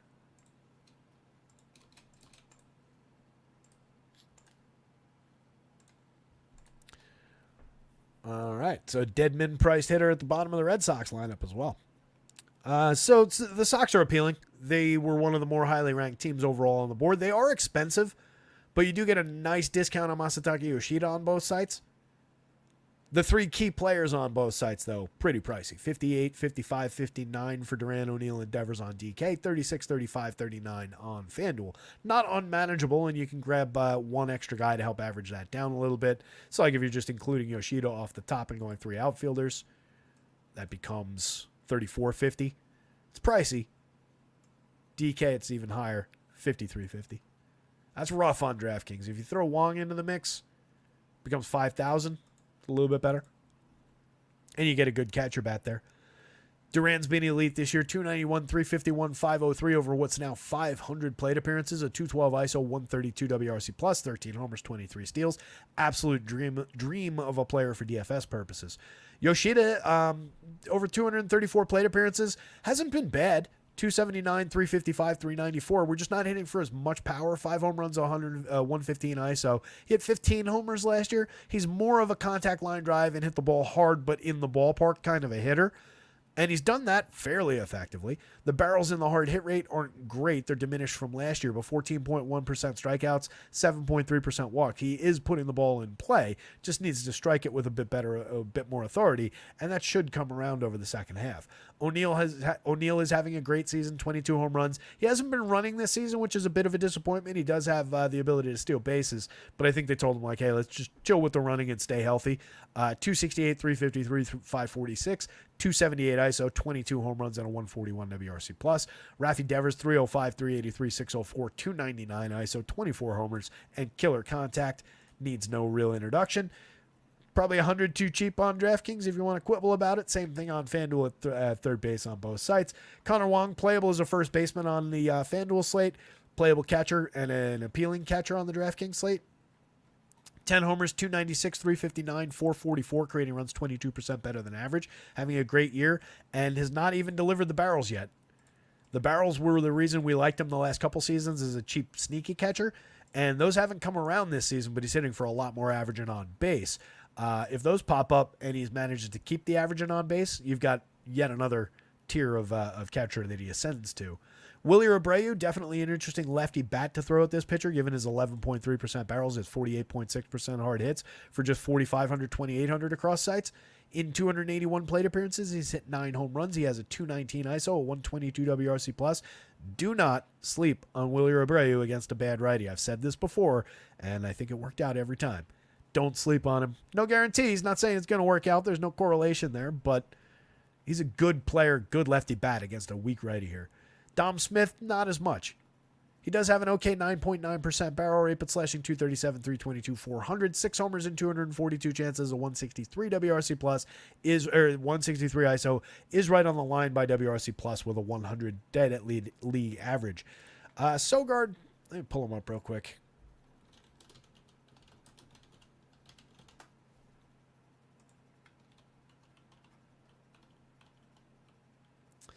12 homers and 10 steals in 406 chances at Pawtucket. He's 26, though. This is his first shot in the show. He's been with the Sox organization since 2021. He was originally with the Rays, it looks like, in 2019. Didn't play 2020. A little bit more difficult to crack through with the Red Sox than some other organizations. I don't want to ding him too hard for being 26. 460 plate appearances, age 25 season, and all in AAA last year. 7 homers, 17 steals, 266, 370, 391. I feel like you can give him that much credit anyway, which is not uninteresting from a deadman player.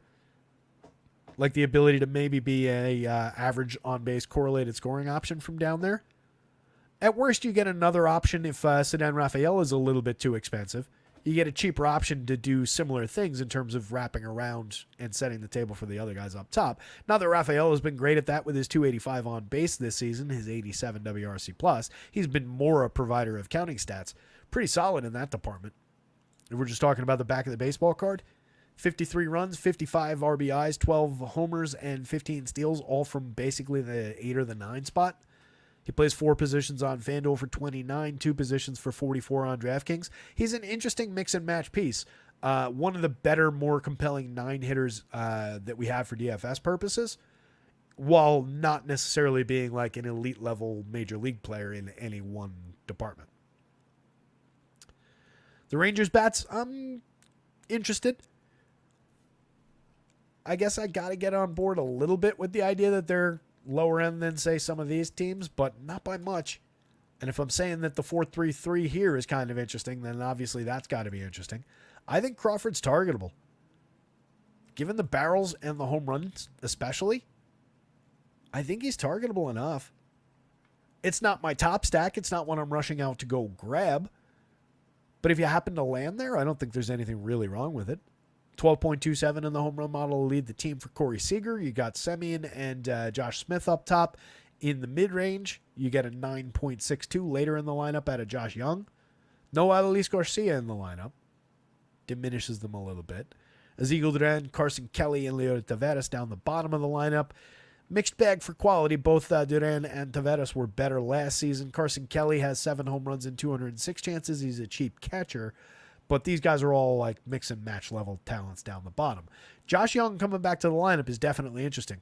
2 home runs already in 25 plate appearances, 391 ISO. Obviously, those are going to normalize. Last year in 439 chances, he had 14 home runs, had a 167 ISO. Wait, is that him? Yeah. 14 home runs, 167 ISO, 107 WRC+. Has some power in that bat. Just his biggest problem so far has been staying on the ball field. Nathaniel Lowe up in the 5 spot, 39, 3,000, 270, 366, 398. Very good table setter. 118 WRC+, has a little bit of power in the bat from the left side. Not a regular home run hitter, but has enough to drive the ball over the wall and draws a ton of walks. Doesn't really strike out. Always involved in what this team's doing. Wyatt Langford for a fair price in the cleanup role. A lot of talent. Mixed results so far. Just a 90 WRC+. Playable piece for a cheap price, but hasn't given us much yet this season. But any given slate could obviously deliver on his monster upside. Semien, Seager, and Smith are really, your 3 top priorities. Smith continues to defy the X stats and get a little bit lucky, but as I've said multiple times, I think out of everything, the on base is what's going to stay the realest. So as long as you're getting on base ahead of Semien and Seager now, creating runs, happy to play him and include him in a cheap price in DFS stacks. Cheaper on DraftKings than he is on FanDuel. Seager's a superstar shortstop. Semien is not having a great year, but he is up to 15 home runs. He is at a 101 WRC+. Maybe we close out the season fairly strong. Still characteristically low strikeout and fairly high walk. Still a good player. Still a good option at second base. 4,900, 3,300. We're in fairly cheap territory for Marcus Semien's talent. Red Sox bats, Rangers bats, Cutter Crawford for me, just based on how Crawford, again, just how he fits in price-wise. Not a bad projection. He and the Rangers rank pretty closely in that, and both sides of that are very playable to me. But I would rather take Rangers bats, and I don't, again, love how his price fits on either side. Top pitcher on everybody's board, I think, today, Joe Ryan. I have zero concerns about the matchup against the White Sox. If it doesn't work out, it doesn't work out. Baseball's funky that way. But that would just be the baseball gods just poking their finger in and messing with it. Overall, this is a killer spot. Joe Ryan has a 3.69 ERA with a 3.38 xFIP against a team that can barely score 4 runs in against anybody. He's got a 27.2% strikeout rate against the confirmed White Sox lineup that has a 26.6% strikeout rate. That equals monster strikeout upside for Joe Ryan tonight. He's got a 3.9% walk rate against a team that can only draw a 6.7% walk rate collectively. There's one guy in the lineup that's drawing a double-digit walk rate, and that's fairly non-threatening Gavin Sheets. This is such a gettable opponent for Joe Ryan. He pitches deep into ball games, 126 2/3 in his 21 starts. Very, very talented pitcher. Last time out, 6 innings. He went 6 against Detroit at Detroit. He didn't give up 2 earned runs, 3 runs total on 3 hits, struck out 8, 1 walk, no home run. Gave up a homer and 4 runs on 7 hits to a much better Brewers team. Struck out 6, but not the best start. Had a stretch of not the best starts. 4 earned runs in that one. 5 1/3, gave up 5 earned runs to San Francisco. 6 strikeouts, but 3 walks, not efficient. 5 2/3 against Houston, 3 earned runs, manageable outing there, but would have liked to have gotten that last out to get to the quality start. Did come away with the win. He struck out 8, not a bad game. 5 2/3, gave up 1 earned, struck out 10 against Seattle going back to the end of June. So not his best July, but also not tragic. Couple of earned runs, but also some good strikeout totals through that stretch. And he's better than that, and he's facing easily the best matchup in baseball. It's going to be super popular, and he's very expensive on FanDuel. Your most expensive DraftKings pitcher, but it's closer on DK. He's offset a little bit price-wise on the FanDuel slate. Right? That's a pretty appreciable gap. My hope is that maybe that renders him a little bit lower than he would otherwise be. It's probably not going to come true, but that's what I hope. Pull up what the ownership actual projections are rather than just hopes and dreams and wishes.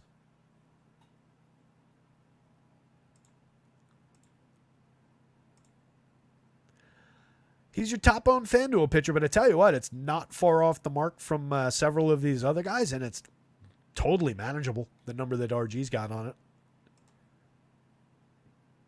Probably going to be more popular on DraftKings relatively. Oh, yeah. The DK number is more around what I would expect. It's very high. It's pushing like the upside of, where I start to consider talking about an undercut, but I think it's such a good spot that you don't necessarily want to. I don't think it necessarily warrants it, and it's not, again, it's like right at that threshold. I don't want to give away their number, but he's roughly 10 points more highly owned than anybody else on the DraftKings board. That makes it a really interesting decision on DK, what you want to do with him. There are a bunch of compelling spots for cheaper guys. And it is a chunk of change there as well. What are we talking about? 600 savings from the next most highly priced pitcher, and that's Kevin Gausman against New York. Oh, no, excuse me. 500 from Cutter Crawford. 700 more than Blake Snell. I still think he is pretty much your SP1 lock and load kind of a play. And I honestly have no problem being at what the field's ownership is on it. I don't think an undercut is warranted. Good enough to smoke this White Sox team. Davis Martin on the other side, 59.62, going up against a fairly highly totaled Twins squad that has a 5.51 to sit just behind the Atlanta Braves as one of the top 4 teams on the board in terms of our implied total in Vegas. Martin has made 2 2/3 innings of relief. We got to look at his minor league stuff. In the minors, 4 innings, 3 2/3, 3 1/3. Has completed the 4th inning once in the minor league since starting his season on June 14th. Handful of strikeouts across those appearances, which went from 3 in the complex league, 2 at high A, and then the 2 most recent ones in Triple A. Back in time, so in the Triple A outings this year, 7 2/3. 22.6% strikeouts and 9.7% walks as he's rehabbing. Going back to 2022, which is our last relevant sample, 13 starts in AAA at age 25, 53 innings. Did have a interesting 31.3% strikeout rate, but a 10.9% walk rate and a 6.11 ERA against a 3.70 xFIP. xFIP good, strikeout rate good, ERA bad, walk rate bad. 25 years old in AAA 2 years ago. Pitched in the show that same season at 25, made 9 starts, 63 1/3. That elite-looking strikeout rate dropped to 17.8%.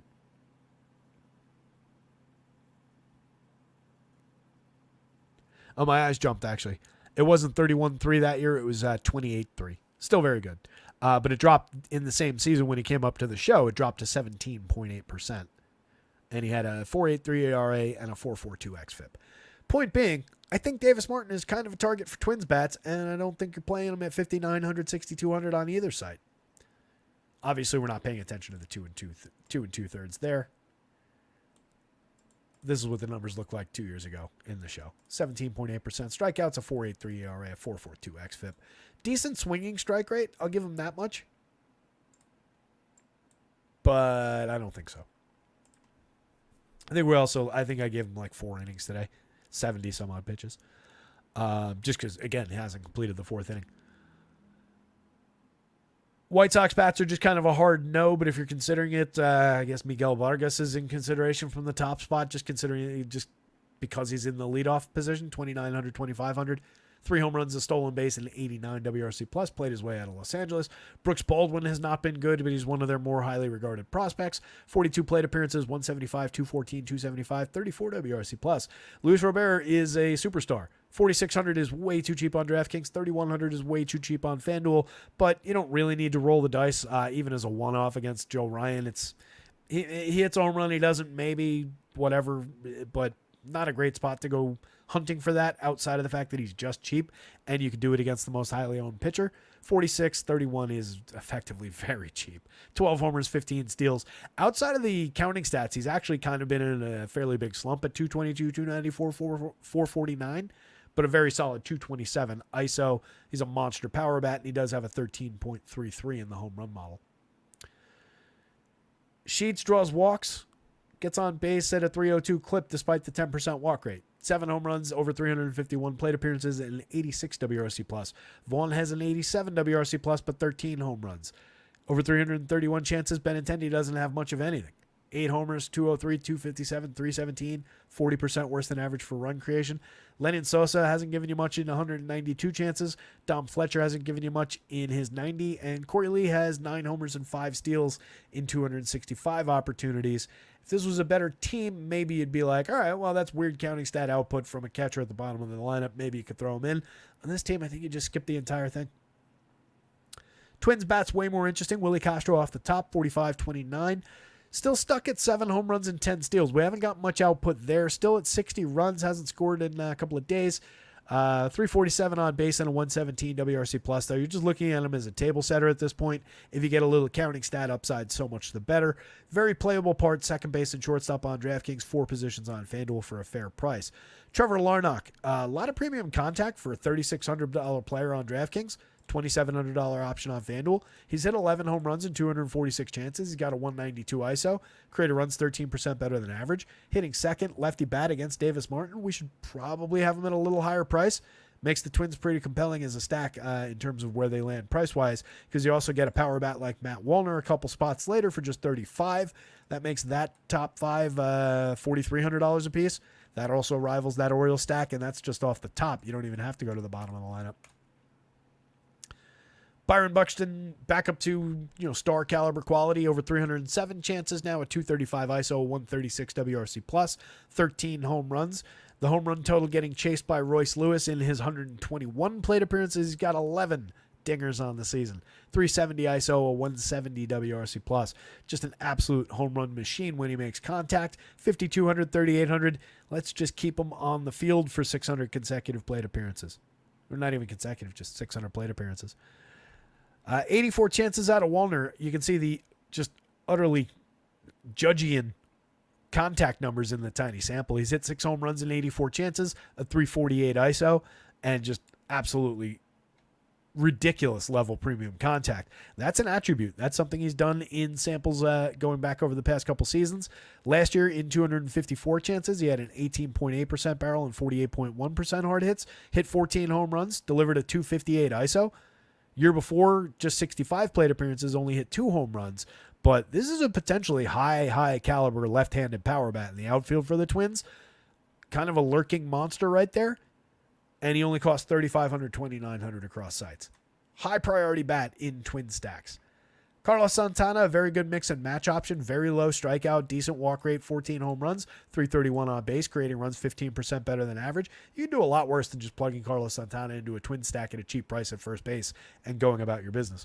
Jose Miranda, an alternative at first, also fits in at third on both sides. Very capable line drive bat, slashing 319, 361, 510. Another run-scoring cog in the machine for a team that's very good at scoring runs and has a very high total on the day. Wouldn't surprise me if Jose Miranda put up a good day against this pitcher. Again, more likely to put up a couple doubles, get on base a few times, but does have 9 home runs in an effective season so far.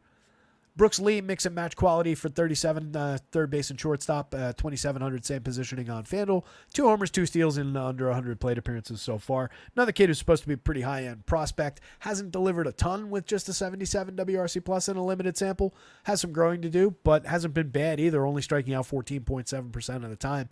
That's compelling bat on ball, if nothing else. Christian Vasquez, replacement level catcher, does have 5 home runs on the season, but that's about it. Joe Ryan, Twins bats, both pretty elite today. White Sox don't need them at all. We definitely need to pick up the pace. It's 5:34.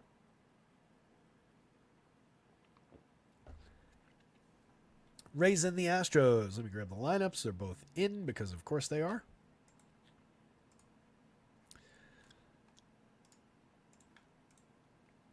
Starting on the Astros side, we've mentioned a few times that Yusei Kikuchi, as talented as he can be from time to time, does lose some power, and in the past had problems with walks. This year he's at a 6% walk rate. That hasn't been problematic at all, but he is showing warts in terms of the premium contact and the power against. 9.9% barrels, 44.5% hard hits is dramatic. Remember, we're looking for 40 here. 90.7 miles an hour of exit velo on average as well. We're looking for 90 there. And this isn't one of those scenarios where I don't care that much about this because it's coming on a trimmed average launch angle. This is a fly ball trajectory pitcher, 15.4 degree average launch. Probably gotten a little bit lucky in terms of the 3.42. This is high, but it's not, 4 is what I consider just ugly. 3.42 is high, but it's not terrible. With all of that in mind, pretty solid 12.4% swinging strike rate. He's a good strike thrower. 26.2% strikeouts over a decent amount of innings, 115 and 2/3 in his 22 starts. Very good mark by Stuff Plus. 4.75 ERA, but a 3.41 xFIP reflects some of the problems with premium contact and power. In previous years, 3.86 home run rate, pretty similar to this season. Was better for the ERA mark. 3.77 xFIP was a little bit higher. Strikeouts about the same. Year before, problematic for home runs at 5.07%. Remember, again, 4 is what we consider high. 5 is outrageous. 91.6 miles an hour of exit velo, 47.1% hard hits. This year was tragic for home runs. Some of that is creeping through a little bit still, but he wrangled the walks. This year he was at 12.8% walks, so it did tons of damage. There were always guys on base. He cut that in half that year, and he's maintained it this year. So he has taken steps, and he's now gone to a very advanced organization when it comes to pitching. So I really look forward to seeing what they can do to maybe take him a step further. I don't think that's going to come to fruition today. I think you're just dealing with Yusei Kikuchi as he is. So there's a little bit of power threat, of course. Brendan Lau at a 10.75 despite the lefty-lefty. 10.82 for newly acquired Christopher Morel. Very interesting. I almost made him the home run pick of the day. I just didn't want to kind of lead people toward what I don't think is a great Rays stack. Rays are more of a value opportunity. They're very, very cheap. Yandy Diaz, I still like the bat a lot, but he's scuffling this season. He's got a 109 WRC+, plus, which puts him 9% above average for run creation, but he's slashing 271, 326, 396, coming off a year where he slashed 330, 410, 522, and a year before 296, 401, 423. I think it's fair to say we're off the mark a little bit. Last year he created run 64% better than average, had a 192 ISO, and hit 22 home runs. This year, 124 ISO, and again, 9% better than average for run creation, 9 home runs.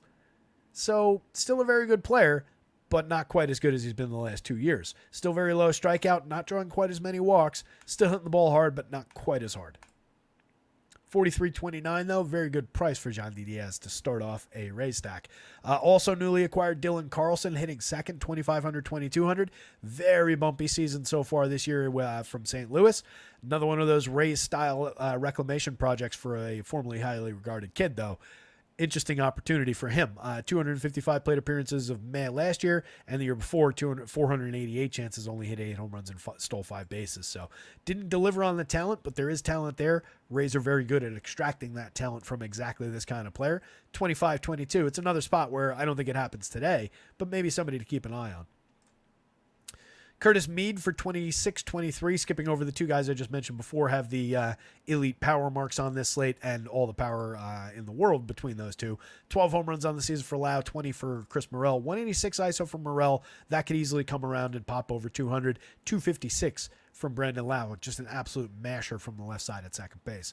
Mead fills the infield spots for a cheap price. He's slashing 257, 306, 317, just an 83 WRC plus, limited output, limited premium contact. Johnny DeLuca also limited for premium contact. Some Mendoza way under 300 for on base. Don't really like that option, but I do like Jose City, given his 15.5% barrels, 41.4% hard hits that are improved numbers from last season's already pretty decent premium contact. He hit 14 home runs and stole 10 bases so far this year. He's got a 191 ISO.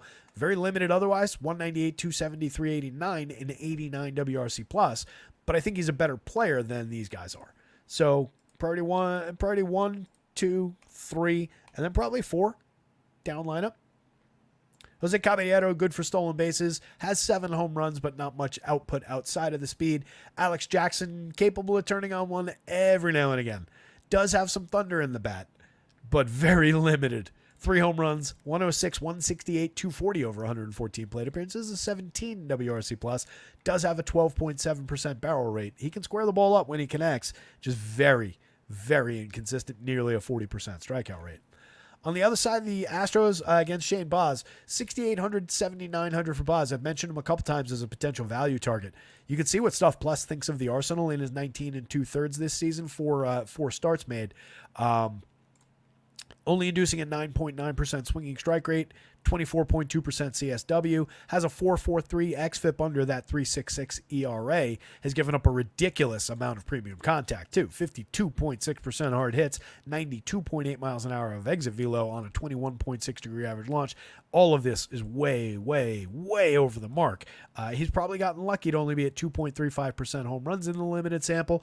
Yes, the Astros could exploit that. This is not a team I love to target, but Baz is one of the better talents, and he projects out fairly well. And again, remember, there's a pretty dramatic cut line between the very top of the board and then a lot of like just mediocre kind of plays for a fair price. That's what everybody else outside of these top few guys is. So I think Baz is on that list, and on DraftKings especially, he is very, very cheap, and there is talent there.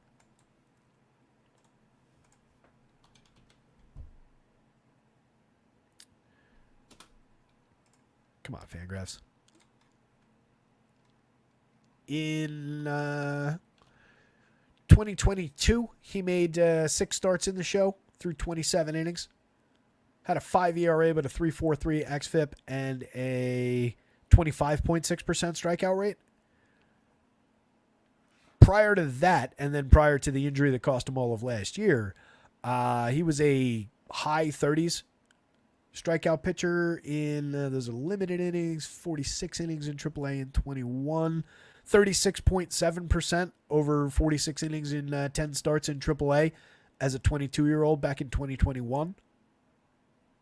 81 and a third innings in A-ball back in 2019, 25.4% strikeouts. Just 25 years old, trying to, just kind of reclaim his path at this point. But a compelling option for the price. I just hate the matchup. The Astros are very low strikeouts, 17.1%, and all of their key bats are in the mid-teens for strikeouts. So it's an awful spot to be rostering that good play. But I think it's a dart worth throwing at least a few times, and probably the Astros scare a lot of people off from it.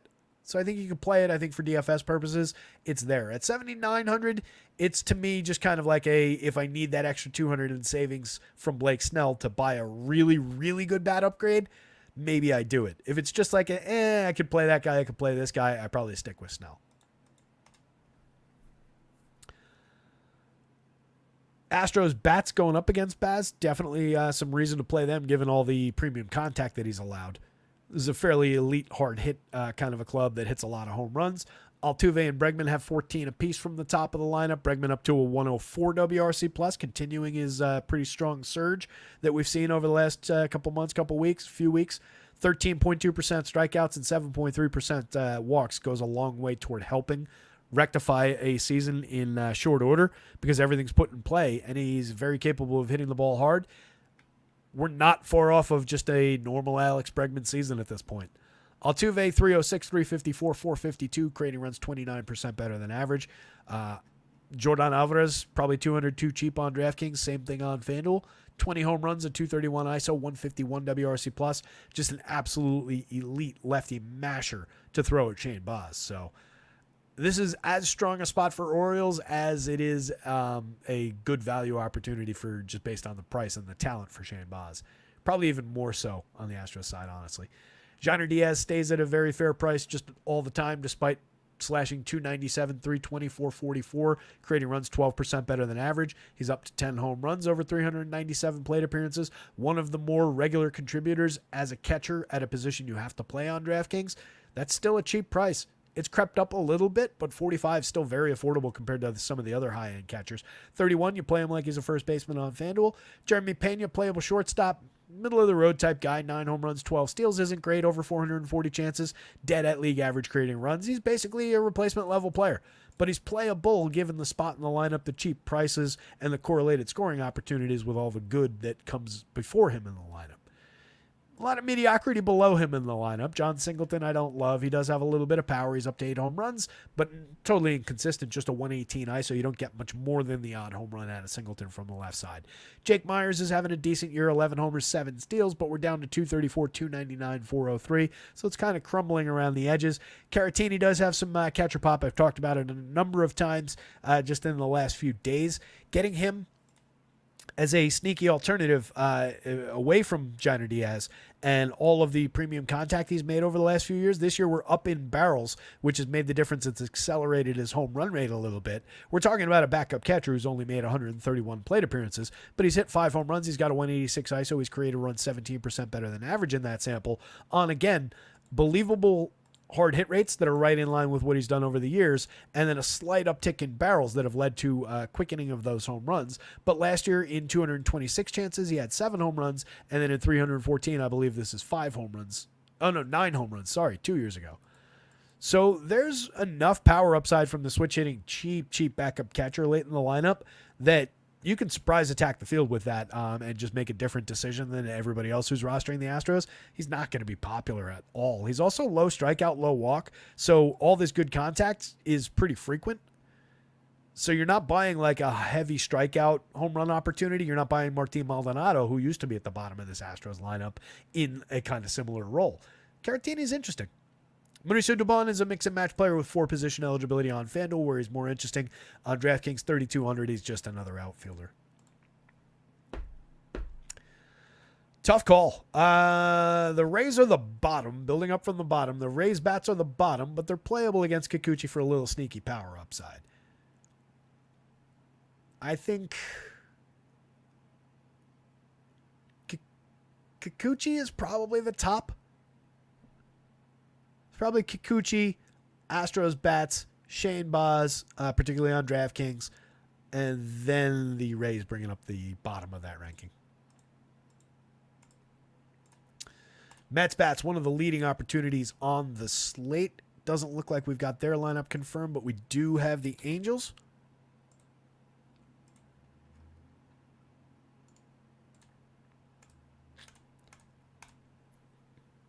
Feel like we danced around success all year long with the Mets. Been on them on a lot of days where it's like, ooh, 3 out of the 4, but missed on that 4th guy who was the biggest guy of the day because they've got a lot of options. It's a deep team. DFS-wise especially. You know, think what you want of like Tyrone Taylor at the bottom of the lineup. But he can absolutely deliver, especially against a lefty. He can absolutely deliver some DFS scoring. 6 home runs, 6 stolen bases in 233 chances. A 96 WRC plus. It's below average, but it's below average for a guy who doesn't get consistent opportunities. And it's not like we're talking about somebody who's at like a 56. 9.7% barrels is what I'm buying. That matches his 9.9 from 2 years ago. Medium strikeout, low walk. So a lot of balls in play from a really cheap outfielder against the lefty. Harrison Bader is almost exactly the same thing. 8 home runs, 14 steals out of him in 310 chances. A little bit higher end output, lower end barrel rate, lower end contact, but maybe a more frequent contributor. Also gets more frequent opportunities. Jose Iglesias has been great for this team. That's the one I don't totally believe in at the bottom of the lineup, but he's been really, really solid. You can ride that as a cheap option. It's not like they drove his price up. He fills 3 positions on FanDuel for 25. And that's the bottom of the lineup. Those are the 3 guys I don't want from this team. Tyler Anderson at 8,000, 9,400 on FanDuel at least doesn't look overly playable. I know he's decent. It's not like we're talking about an absolute pincushion of a pitcher here. 2.96 ERA is all right, but a 4.75 xFIP is targetable. 18.6% strikeout rate is targetable for a team that makes as much quality contact as these Mets do, and they're not particularly high strikeout either. You can throw Mets bats all day. Look at all these double-digit barrel rates among the guys that we do want. Plus Francisco Alvarez, who was here last year. So I'm going to give Francisco Alvarez the credit for being able to do that and call it their top 6 hitters, all in double-digit barrels, all in the 40s for hard hits. All capable of monster home run upside. Anderson isn't terrible at giving up home runs. He is a fly ball trajectory pitcher, though. 7.2 degree average launch, 8.2% barrels, creeps up there a little bit. But he's very good at inducing weak and medium contact, 32.5% hard hits, and just 86.9 miles an hour of exit velo. So all of the contact that this does yield, it's a little bit more difficult to square him up, but not impossible, as the nearly 3% home run rate will tell you. 11.9% swinging strike rate is pretty good, but he's walking 9.2% of hitters. So the Mets are pretty likely to get some free passes. There's a couple guys who are good at drawing walks. Rest of this lineup, not so much. But the top end, again, the hitters we actually want, decent enough at it. Everybody gets on base at an okay clip. Even if they're not blasting the ball over the wall. And again, nobody over the magic number for home run upside. That's reflective of Anderson's ability to keep the ball in the yard and induce weak and medium contact. But projection-wise, the Mets were still one of the top teams, top two. I forget whether there were one or two. A lot of upside, a lot of depth, a lot of talent on the Mets. At this price, I don't think you go there. At that price, he's a mid-level dart throw at the absolute best, and you're throwing him in a team that's drawing a 5.06 implied total against him. Feels like just one of those why would you kind of spots. Paulie Blackburn on the other side, more of a target as well. 4.41 ERA, a 4.14 xFIP, 18.3% strikeouts, a more manageable than his opponent, 6.7% walk rate. Decent swinging strike rate as well, but it doesn't result in strikeouts. Doesn't throw as many strikes as he needs to. Gives up a little bit of premium contact, but not egregious. Pretty bad home run rate at 3.85%, just under the line. 9% barrels, 39.4% hard hits. There's enough premium contact to believe in the Angels' opportunity to succeed. Blackburn is decidedly like a replacement level pitcher. Every now and again, you could succeed with him. 75, maybe you could throw the dart a few times as an SP2 on DraftKings. It's not overly appealing. It's not like a Carson Fulmer kind of a spot yesterday. So more inclined to draw Angels bats against, but that said, they're not one of my favorite teams overall, even with some good value pricing, even with a surging Nolan Shanuel type of a bat and some interesting hitters like Luis Rengifo and Logan O'Hoppe in that lineup. I don't love the Angels. Talking about the Mets in more depth first from the start, Francisco Lindor, one of my favorite shortstops in the game, 22 homers, 22 stolen bases, a 213 ISO, a 128 WRC plus over 492 chances. He's very low strikeout. He can draw a walk. He hits the ball extremely hard with a 13.4% barrel, 45.9% hard hit. He's involved in everything that the Mets do well. I love the option. Don't mind the pricing. Happy to have him. Brendan Nimmo for just $47.33 is dramatically underpriced for his talent on the DraftKings slate. He's got 16 home runs and 10 steals, a 182 ISO, a 123 WRC plus, maintaining a 349 on base even in a diminished season in terms of his batting average, and making elite level contact when he connects with the ball. Strikeouts are a little bit up, but so are the walks. He's giving you kind of a little bit of a different look this year, but he's been very, very good. The DK price is a little off the mark. He's a 5,000 plus player easily, especially on a day where they're drawing a 5 plus implied total. The exact same thing is true about Pete Alonso, who's dead at 5,000. He could be a couple $100 more. 3,400 is probably a little cheap for Pete on the FanDuel slate. In between, you get JD Martinez, who you can make that same argument for, 4,600, given his power history over the years. In 329 chances, he's got 11 home runs. It's not like we're far off his home run pace. 181 ISO is maybe a little bit diminished, but he's been great. 347 on base. He's creating runs 28% better than average. He strikes out a little bit, but he also draws his walks, crushes the ball, 15.2% barrels and 44.9% hard hits when he makes contact. Alonso's got 22 long balls on the season to tie Francisco Lindor for the team lead. He's got a 222 ISO, a 123 WRC plus. Killer opportunity for some home run power out of Pete. 9.25 leads the team. Not far behind, though, Mark Vientos. 17.3% barrels, 45.1% hard hits. You didn't think we were getting out of the Mets conversation without talking about how inexpensive Mark Vientos is relative to the talent and the output, did you? 277 ISO, a 154 WRC plus, over 246 plate appearances. Now we're slashing 286, 341, 563. What is the breaking point? When will he be appropriately priced? I don't understand why he's only 4,400 on DraftKings. I really don't. FanDuel is closer to the mark, and they give him third and first. Not that you're blocking off Pete Alonso all that often, but at least you can go, like, if you needed a high-end third baseman, you've got the third base util first base triangle to make there. I don't understand how they arrive at 4,400 on DraftKings. I really don't. He's delivering exactly what he's supposed to be. Maybe he's hitting for a little bit better average and getting on base more than we'll see in the long term. but he's maintained it over 246 chances now. He is very, very good. And then Alvarez, 41-27, very cheap. He's slashing 260, 328, 428. Those were higher. He was over 300 for a minute there. He's hit 5 home runs in 192 chances, just a 168 ISO, but he's still creating runs, 17% better than average. And this is a kid who hit 25 home runs in 423 chances as a rookie last year. And I'll remind you, a very young rookie for a catcher. 228 ISO last year. He was a masher. This season, he's improved as a hitter. He's improved. He's cut 2 points a strikeout. He's drawn a little bit more walk. It's a limited sample, too. He was injured for a while there. There's a lot of upside in Francisco Alvarez especially at 41 on DK. From the Angels side of things, if you're drawing down against Blackburn, again, not my favorite team to do things like that with, but I get it. They have a decent total. They've got some compelling enough hitters.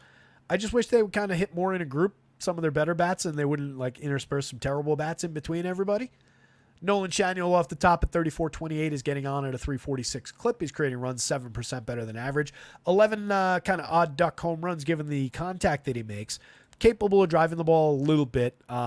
Maybe we see improvement in these areas over time, but he's supposed to be and is more of a contact-focused hitter. Contact, on-base, correlated scoring. Not the best team to do that on. Luis Rengifo, 48-31, slashing 302, 349, 420, has 6 home runs and 24 steals. Another guy who's technically more of a correlated scoring option given the contact he makes and where his skill set actually lies. He's hit 6 home runs. He's good for infrequent power output. Logan O'Hoppe, 41-3000, has good catcher power, 283, 33, 471. He's also provided a good slash line this year. He's hit 16 home runs, a 191 ISO, 124 WRC+. Mix and match quality catcher. Willie Calhoun is just mediocre. 254, 319, 385, and 97 WRC+. He's cheap, but who cares? Taylor Ward kind of stuck at 16 home runs, pretty bad slash line, 97 WRC+. Team really needs him to come around, especially knowing that Mike Trout's not coming back now. He is still probably the best premium contact bat on the team, but it's been a minute. Mickey Moniak's just bad. 211, 253, 342. I think it's time we can wash our hands of Mickey Moniak. Zach Neto providing good counting stats. Up to 253, 314, 426 as well. 107 WRC+. Pretty decent season. Should probably be hitting somewhere up in this territory. Joe Adell, totally inconsistent. 16 homers, 14 steals. Sub Mendoza, sub 300 on base and 82 WRC+. A lot of ability there, but not the ability to put that ability together consistently, which is a shame. The one key ability that he lacks. Luis Guillorme is here to play defense and not too much else. Mets bats way up top. Angels bats in the mix for value shares. No real love for them, but they're in that area and they do have a healthy total. Don't really need shares of either pitcher. Gun to my head, if I had to pick a pitcher, it would oddly be Tyler Anderson.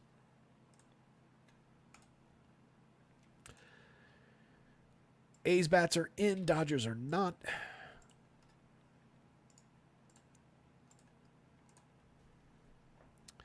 Joey Estes pulling down a 17.5% strikeout rate against a 4.92 ERA and a 5.22 xFIP. I don't think we need to play Joey Estes against the Dodgers. Not even cheap enough to justify shares given his output. Excuse me.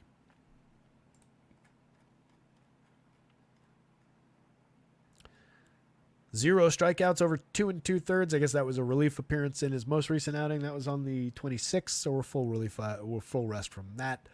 Struck out 4, gave up 2 earned on 8 hits over 5 2/3 against the Angels. Gave up 2 earned, 3 runs, 4 hits. Struck out 5 against Philly over 6 innings. At Boston, he went 1 2/3. There's the good one. Against the Angels, he had a complete game shutout. 4 strikeouts, 1 walk, 5 hits, no runs over 30 hitters, 9 innings. That was by far his best outing of the year. Had an 8 strikeout game the outing before that. There's a little bit of quality maybe against a bad team. But even with from here down being kind of a bad team, here up is still kind of elite. So I don't really love the Estes option.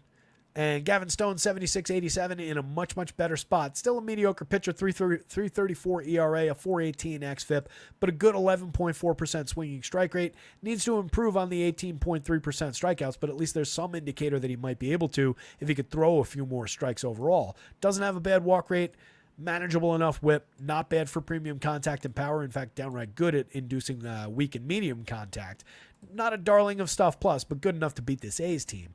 They're showing a little bit of power against from the two obvious guys, Brent Rooker and Shea Langoliers in the heart of that lineup, but no major threats to Stone. So as a fair mid-board play on DraftKings at 76, I think he's in range. 87 is a difficult price to swallow on the FanDuel slate.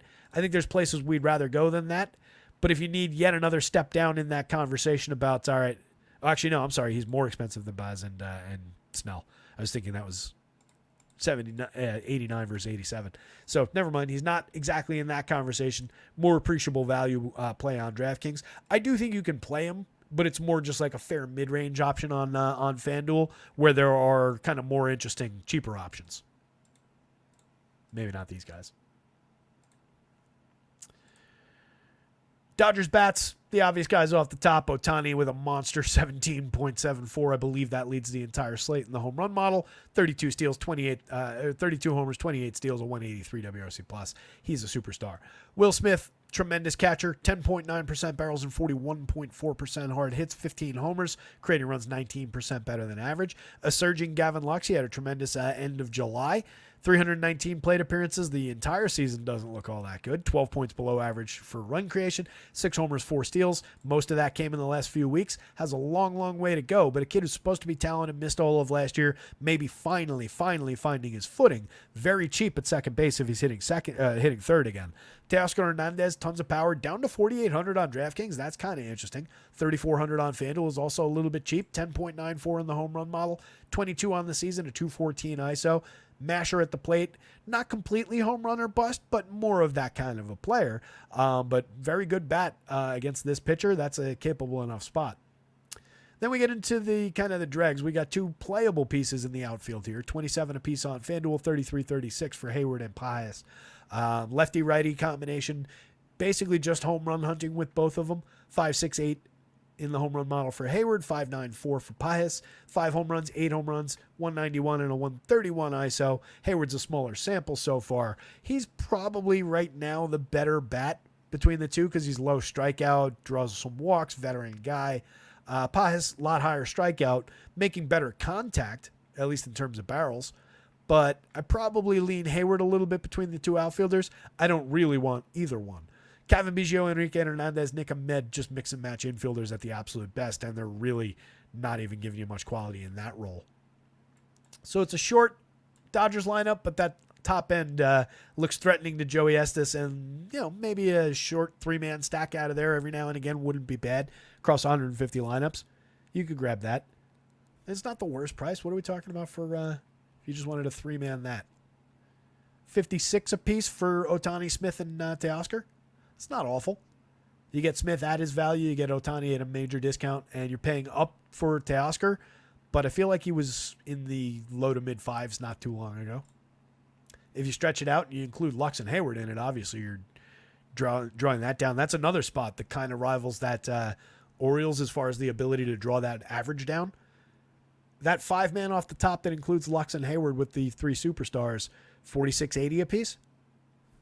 If you pivot it instead of Hayward, just grab Pius, 47.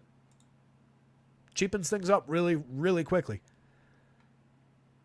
On the A's side, I think you could throw some A's at Gavin Stone. It's kind of a 4-sided equation in that. Or, not really. 3-sided, because I don't really want Joey Estes. But I think that's both-sided, and it's fairly close. Lawrence Butler having a good season, 12 home runs, 8 stolen bases, a 128 WRC plus, a monster 231 ISO, 50.3% hard hits, and 11.8% barrels. It's been tremendous. Miguel Andujar not giving them the power that they expected, but 289, 318, 395. You can do worse. Creating runs 5% better than average. Not expensive, more of a correlated scoring option. Be interesting to flip those two, actually, 1-2 in this lineup. JJ Bleday, a lot of power from the left side, 13 home runs and 432 chances, a 199 ISO.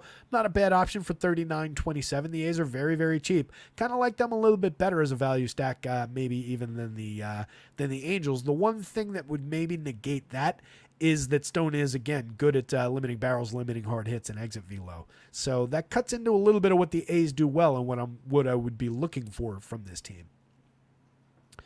Rooker fairly priced at 59.38. We've talked about it a few times recently about how much improvement he made on just general contact rate and his swing rate, and it's been dramatic in terms of his averages on base percentage. The power's always been there, 26 home runs, monster premium contact. He's a good buy in the heart of the lineup. Shea Langoliers does none of the quality stuff, just hits for power, but makes killer premium contact, 20 home runs and 353 chances from the catcher. Not a bad option if you're going to the A's. Abraham Toro's a mix and match player, 6 home runs, 4 steals, a decent enough triple slash, 94 WRC+. Seth Brown, disappointing output so far this year, does have 9 home runs, just a 155 ISO, 245 plate appearances, but relatively good for 20-ish home run power and a handful of stolen bases when he's going right. He's very cheap at first base on DraftKings, outfield on FanDuel. Geloff, good for counting stats this year, 13 homers, 12 steals, nearly equaling his output last year, but way off the mark in terms of the slash line. And then Max Schumann hasn't been bad in the last spot in the lineup. So it's a playable enough A's lineup in that nobody outside of Rooker costs anything, and you can mix and match your way through different positions with this team. They're on the board, but again, this concerns me when it's a team that I really need my home runs from when I stack them. This is not a good team for sequencing. This is not a good team for run creation. They just can blast the ball on the right day. Dodgers bats, Gavin Stone, A's bats.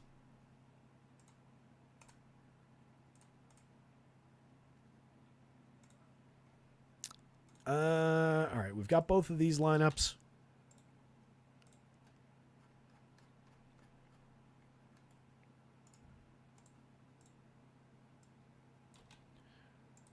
So, for me, this one is significantly more geared toward hitting. Rock's drawing just a 3.65 implied total, though. The Pods at 4.95 obviously puts them on the board against Austin Gomber. He's got a 4.79 ERA, a 4.35 xFIP. He's not bad for walks, but he doesn't really strike anybody out. Gives up a lot of contact, and it's fairly premium. We are just under the hard hit mark. We're as close as you could get to the exit velo mark. We're above 10 point. We're at above 10% barrels, 10.5%. We're way above 4% in terms of home runs. Stuff Plus doesn't like his arsenal. No swinging strikes, no strikes in general. Not a good option on the mound and super targetable with Padres bats. Look at my guy Higgy down at the bottom of the lineup above the magic number. I love Higgy. Almost made him the home run pick of the day too. We're up to 12. Love it. Randy Vasquez, it's much the same thing. As good as the 106 mark by Stuff Plus in his 71 innings and 15 starts is, 4.82 ERA with that good stuff. A 4.71 xFIP is not much better under the covers. 6.1 walk rate is his best attribute, but just 14.8% strikeouts, giving up a 9.4% barrel, also just under the mark for hard hits. A little better in terms of exit velo, but not all that much better than in terms of home runs allowed. Just looks like a day for bats. 61-73. You do have the loose idea of a righty against the Rockies on the road, but Vasquez hasn't been good at going and finding those strikeouts, and you need at least a little bit of that out of him. Why is this swinging strike and CSW not showing? Probably forgot to move the board over on that last one. I think he's got a accent name. It doesn't matter. We'll fix it later. That's just for the display purposes anyway, for talking about it on the show. So yeah, looking at the bats, Charlie Blackmon off the top, kind of a mediocre season toward the end of Charlie's career here. 151 ISO, 92 WRC+. Still getting on at a 330 clip, but he's not actually correlating all that often, and all he's really here doing at this point is providing correlated scoring. Much more inclined to start with Tovar, Brenton Doyle kind of combination. 18 home runs apiece for those guys. 199 ISO for the shortstop. 204 for Brenton Doyle. 104 WRC+, and a 108 WRC+. Both guys having good years. Ryan McMahon, just 4,300, 3,000. Compelling option at third base if we're going to this team. 16 home runs, a 179 ISO. Still making pretty elite level contact. And now he's just downright cheap at third base, particularly right here. That's really interesting. 7.62 in the home run model. It trails Doyle. It trails Tovar. Trails Michael Talia significantly. But it's not a bad mark. Brendan Rodgers, 3,300, 2,800, better in home games, but an okay season outside of the run creation and correlated scoring. The slash line is not terrible. The slugging percentage could obviously be a lot better, especially with a 45% hard hit rate. Just needs to find some barrels. He needs to elevate a little bit more, and he could find some good output. He's cheap at second base. Talia, 19 home runs now in 244 plate appearances. Just an absolute masher, 294 ISO. Outside shot at 30 home runs in 400 plate appearances? Kid is a good power bat. If he ever gives us anything else, I don't know. He's not even like a 3 true outcomes guy at a 7.8% walk rate. He's trying to be. 275 on base doesn't quite get you there, but elite contact. Chris Bryant, mix and match play. It makes me sad to say it, but that's about what he is right now. Elias Diaz is a playable catcher part, but really we're only getting average and on base, maybe a little correlated scoring, but he hasn't been at all a regular contributor for that. And then Jake Cave is just another outfielder at best. On the Padres side, drawing that pretty healthy total, Jurickson Profar, 304, 395, 490, a 155 WRC plus, 18 homers, having a killer season. Definitely a good way to get a Padres stack started with the switch hitter against Austin Gomber. Donovan Solano, a very capable right-handed line drive hitter, 299, 356, 401. Get on base, provide some correlated scoring. That's what he's here for. Low strikeout, low walk rate, a lot of balls in play for 33-25. 3 positions on FanDuel, including second base, is interesting for Solano if you're going to the Pods. Xander Bogaerts, second base, 3,900 on DraftKings, 3,000 on FanDuel, has shortstop eligibility still for Xander Bogaerts on the FanDuel site. 271, 309, 383, has pulled the slash line together already. Just 5 home runs and 5 steals, just a 113 ISO, not great, but up to a 99 WRC plus after the abysmal start and then a long injury absence. He's kind of righted the ship already. It's still a small number of plate appearances, so hot weeks can make a big difference, but he's a very good player over the last, 8-10 years. We know that Xander Bogaerts is even better than what he's done here. We know that we can get some counting stats out of him. Hitting third in an appealing lineup today, not skipping him at these prices. Manny Machado is also discounted, 49.33. I still believe in Manny's upside. I think we're getting 25 home runs before the season's over, 165 ISO. Hopefully we'll improve along the way to that total. 112 WRC plus is not terrible. Still making very good contact. Manageable strikeout rate, low walk, a lot of well-struck balls in play out of Manny. Cronenworth with 14 home runs, but everything has kind of collapsed around the edges. He went longer than I thought he would of defying my saying that he wasn't going to be able to hold down the third spot in the lineup for who he was. This is much more of a Jake Cronenworth caliber season. That said, at these prices especially, with second base eligibility, that is a very playable DFS part from the left side. Sorry, he's facing a lefty. What's his lefty-lefty?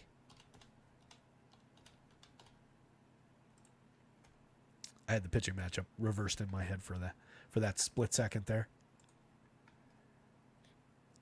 Give me the splits, you pain in the... Yeah, lefty Cronenworth's been bad this year. 193, 265, 252. So that just became even more skippable.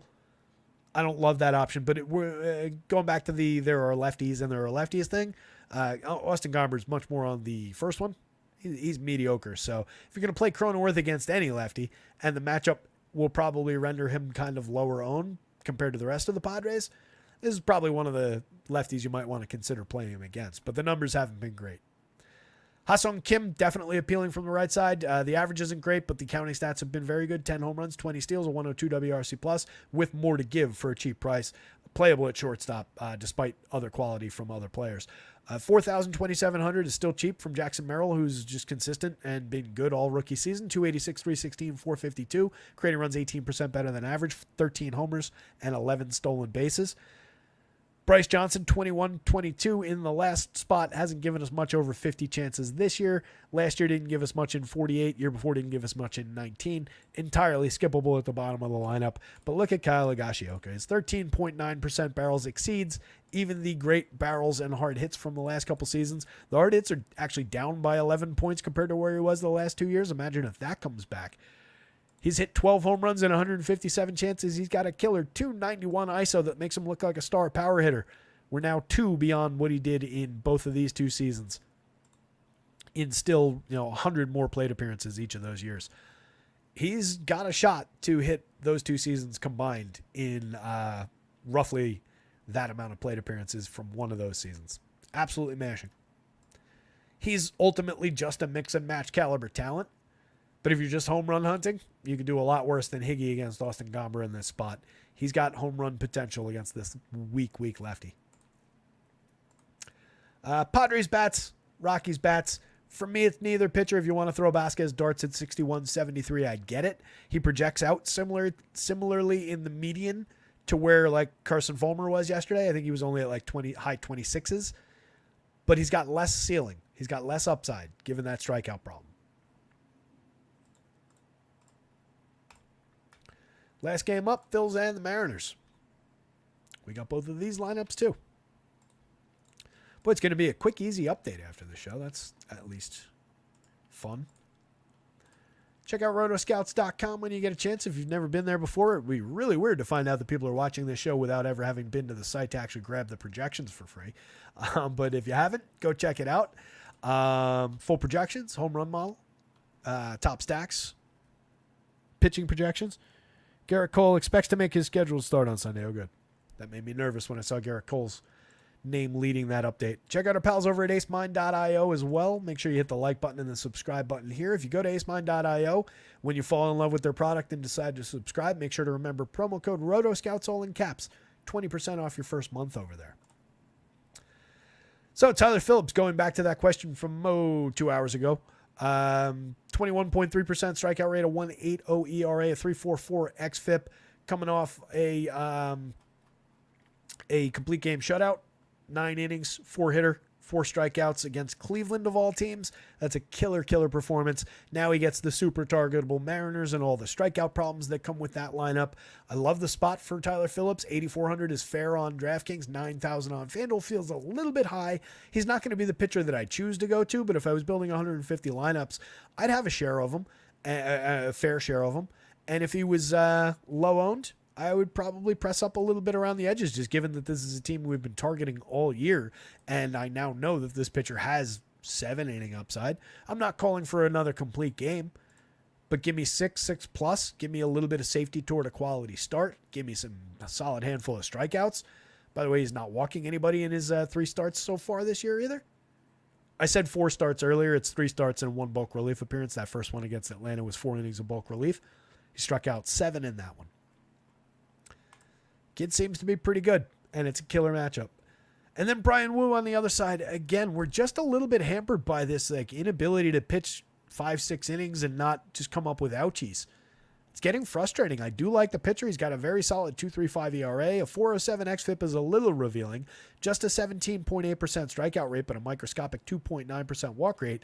And last year as a rookie, he had a 25.1% strikeout rate. So there's more K upside there. He's inducing just 9.8% swinging. Last year, that was 12.5%. Maybe he sacrificed some of that to claw up some of the walk rate. Hasn't been bad at all for premium contact and power in his limited sample. It's just, again, what am I paying for? Am I getting 6? Am I getting 6 quality innings? And the matchup is terrible against the Phillies. So, don't love the Woo spot much as I like the pitcher. Woo! That one was a little better than the one from the beginning of the show. Still can't get that, extra octave up that Ric Flair got. Flair hit some pretty high notes up there. Not that I know anything about musical notes or octaves. Kyle Schwarber, Trey Turner, Bryce Harper, 3 superstars at the top, all priced like it on both sites. All well worth going to if you wanted to attack Woo. Woo just not really the kind of pitcher that I love to attack given the limited walks that he's been issuing this season, given the limited power that he's been issuing this season. But these 3 guys are firmly on the list of guys who can find some home run upside. 22 long balls for Schwarbs, 24 dingers for Bryce Harper. Trey Turner in the middle with 13 homers and 13 steals, a 185 ISO, 144 WRC+. Those guys are absolute killers. Then you get Alec Bohm for 51 and an offset 3,300 at third base and first base on FanDuel. He's only slashing 295, 353, 479 and creating runs, 30% better than average with 11 home runs. Brandon Marsh also has 11 homers and 12 steals, a 109 ISO, or 109 WRC+, and a 174 ISO, and only costs 3,700 somehow, 2,900 on FanDuel. Kid can mash. By the way, excellent premium contact the last 2 seasons. Strikes out a lot, but draws some walks. Gets involved. Positive run creator. Okay enough on base percentage. Capable of stealing bases when he gets on and hitting home runs. He's too cheap. If you're going to Phillies, don't sleep on Brandon Marsh in the heart of the lineup. JT Realmuto, for where you have to play catchers at 48 is playable. 28 on FanDuel. Just consider him another first baseman. You play him alongside Bryce Harper in the util spot. 258, 312, 391. Not his best season, but we know he's capable of a lot more than this. He's missed a lot of time this year. Nicky Castellanos seems to need a major world event to happen to be able to deliver. He has had that happen 15 times this year. It's been a weird year. 94 WRC plus overall, 292 on base, just a 166 WRC plus, or 166 ISO. I keep saying those the wrong way around today. We know Nicky Castellanos can contribute more than he has, but he's been kind of up and down over the last few years. He's cheap, he's playable, but not great. Bryson Stott, also cheap, playable, not great in terms of regular contributions, but not far off the mark. 5 points below average for run creation, 7 home runs, 23 steals in 386 plate appearances. I think I'm having like a stroke and these things are just bouncing around, getting dyslexic as the show goes on. No offense to those of the audience who might be dyslexic or have had strokes. Johan Rojas, 29-27 around things off for the Phils. A little bit of stolen base upside, not great for on base, more here to play a good center field. Victor Robles back at the top of the Mariners lineup has been terrific for them so far. Took a couple bumps. He's dealing with a bit of a sore hip, which isn't ideal from a guy that we're looking for stolen base upside. But he's made very good contact so far. He's limited for strikeouts. He's drawn some walks. He's stolen 13 bases in just 118 opportunities at the plate. 383 on base. Creator runs 34% better than average so far. If you're drawing shares of Mariners, which I do think is doable here against Tyler Phillips, who is, has been good in 3 outings, 3 starts, 4 outings, but targetable enough. 337% home runs, 11.8% barrels if we need a little bit of evidence. So Robles is easily on the board at very cheap pricing for the contributions he's made already. And one more time to reiterate, back to 2019, this was the number 5 overall prospect in all of baseball.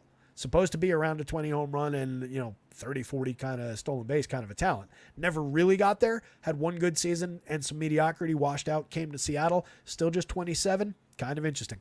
Randy Arozarena, 48-32. We've seen him deliver for years. 16 home runs, 16 steals on the season, a 184 ISO. Climbing up a little bit. We're up to 217, 324, 401. It's still a bad season, but he has created runs 12% better than average. Still a 9.4% barrel, 41.7% hard hits. For him, those numbers are down, but for the average player, those are not bad contact numbers. Cal Raleigh crushes the ball when he makes contact. He also strikes out 30% of the time. 23 homers, a 221 ISO. The only guy in the lineup above the magic number for home run power. You better believe Cal Raleigh would be in my Mariners stack if I made one. Justin Turner, 31-26. Pretty rough year, 257, 348, 370. Still gets on base at a good clip. Still creating runs 9% better than average, but the power is pretty diminished at this point. The ability to contribute as an individual is pretty diminished at this point for Justin Turner. Josh Rojas, Dylan Moore, Mitch Haniger, Luke Raley, Leo Rivas down the lineup. All are affordable mix and match plays. Nobody's hitting better than 241, which is Josh Rojas. Nobody's getting on base at better than 322, which is also Josh Rojas.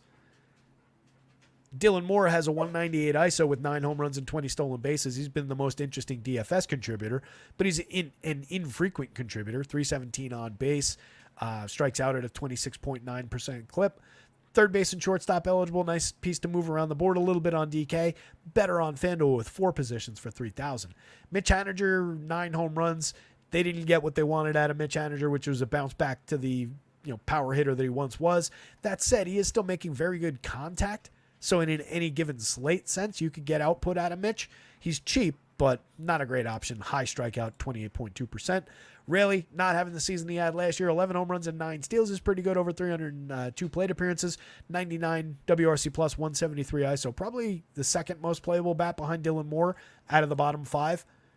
Not super appealing, but he's not expensive either. Capable of driving the ball from the left side. Leo Rivas, 286, 429 over 14 plate appearances. Do we have any sample on him?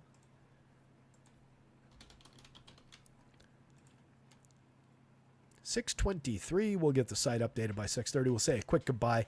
Leo Rivas, that's right. He's a average on base and stolen base option in his mid-20s and has not had much opportunity. Not much of a major league talent, but somebody who can maybe deliver a weird game. Excuse me.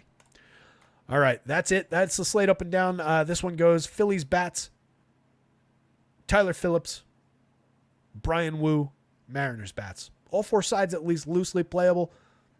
Wu's depth is the most concerning thing in the game. Pitching board. We're going to do this quickly. Joe Ryan, easily the top option at the top price on the slate. Best matchup in baseball. No issues with it, even at popularity. I would just look to own him around the field or honestly even press my advantage against the field. I don't think it's an undercut spot, and I'm usually a proponent of the undercut. Yusei Kikuchi, playable enough in his Astros debut. A lot of strikeout talent. Got to watch the home runs against Tampa Bay. They're flashing a little power. Fairly priced for that spot, though. Love Spencer Schwellenbach against the Marlins. I expect he'll be a little bit popular, but not egregiously so, and not nearly as popular as Joe Ryan. 93.88. Happy to pay it. Going to try to get to that level so that I can roster him. If I can't get there, I'm saving money. I'm probably going to Blake Snell against the Reds and hoping for some strikeout upside from a Cy Young caliber pitcher.